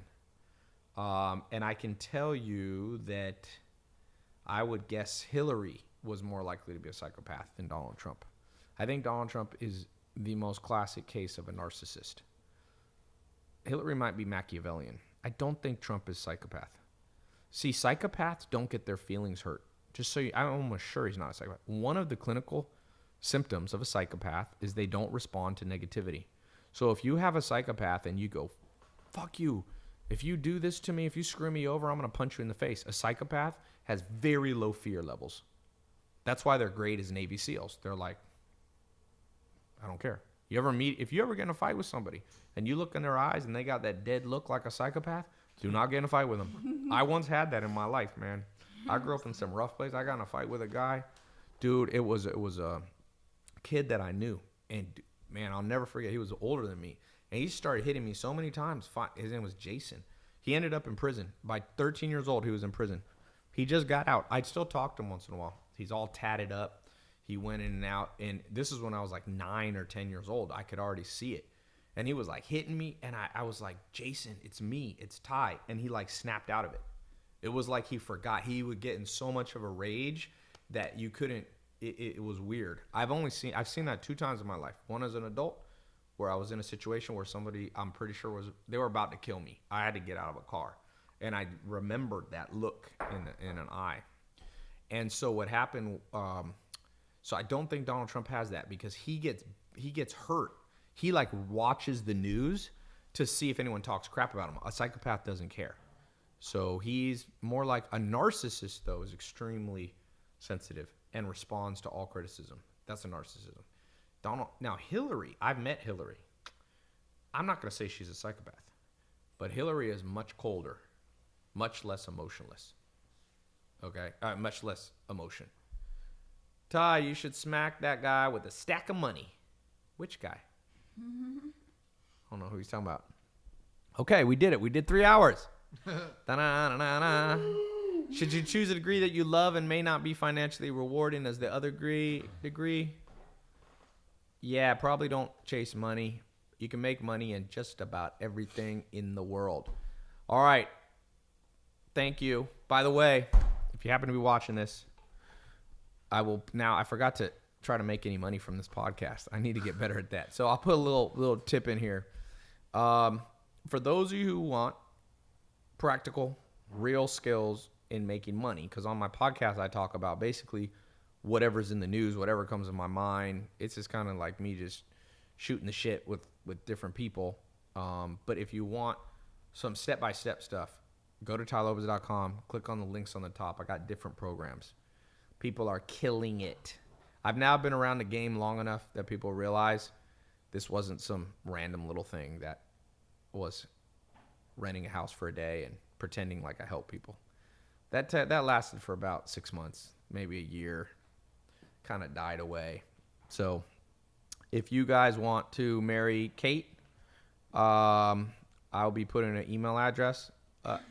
Actually, I'll be putting up, this is her Instagram if you want to follow her. It is TetrisGod7. No. Yeah, it is. Just believe, guys. Go to TetrisGod7, the number 7. Look for the bikini. Tetris, Tetris, God 7.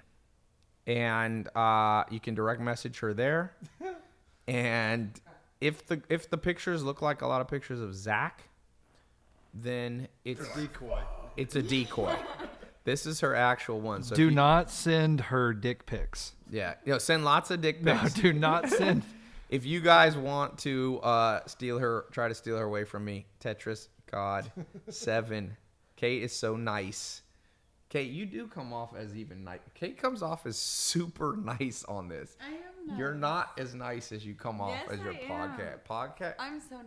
Kate is a little bit mischievous. All right, we're gonna end this on Snapchat. Just completed 3 hours. How'd you guys hang in there? Man, a lot of people. Zach's sleeping. Everybody likes Kate. They think she's so nice, but she's not as nice as. Oh, if you guys want to direct message Kate, people are trying to they want to steal her away from me. Go to her Instagram, TetrisGod7. Direct message her. Send nude pictures to TetrisGod7. I'll be putting it here. I'm gonna If you can steal her away from me, that'll be awesome. I will be impressed. If you're out of shape, send them to TetrisGod7. I'm going to screenshot every one of them and send them to you. I'm going to put that. If you guys want to steal Kate to try. Look, I'm getting Someone lit just up. said Kate I'm just getting lit wants up. to It eat. says, Really? you look so different, Kate. What the? Like that Ty Lopez brought you here. Kate, you look so different. Please tell me those aren't real. Yeah. Are you is. serious? Oh, Let me yeah, see. you got so many messages. Yeah, you can see it, right? Is that that's from what he just said? Yeah, these are Let me see. notifications I just got. You look so. Love your outfit choices, Kate.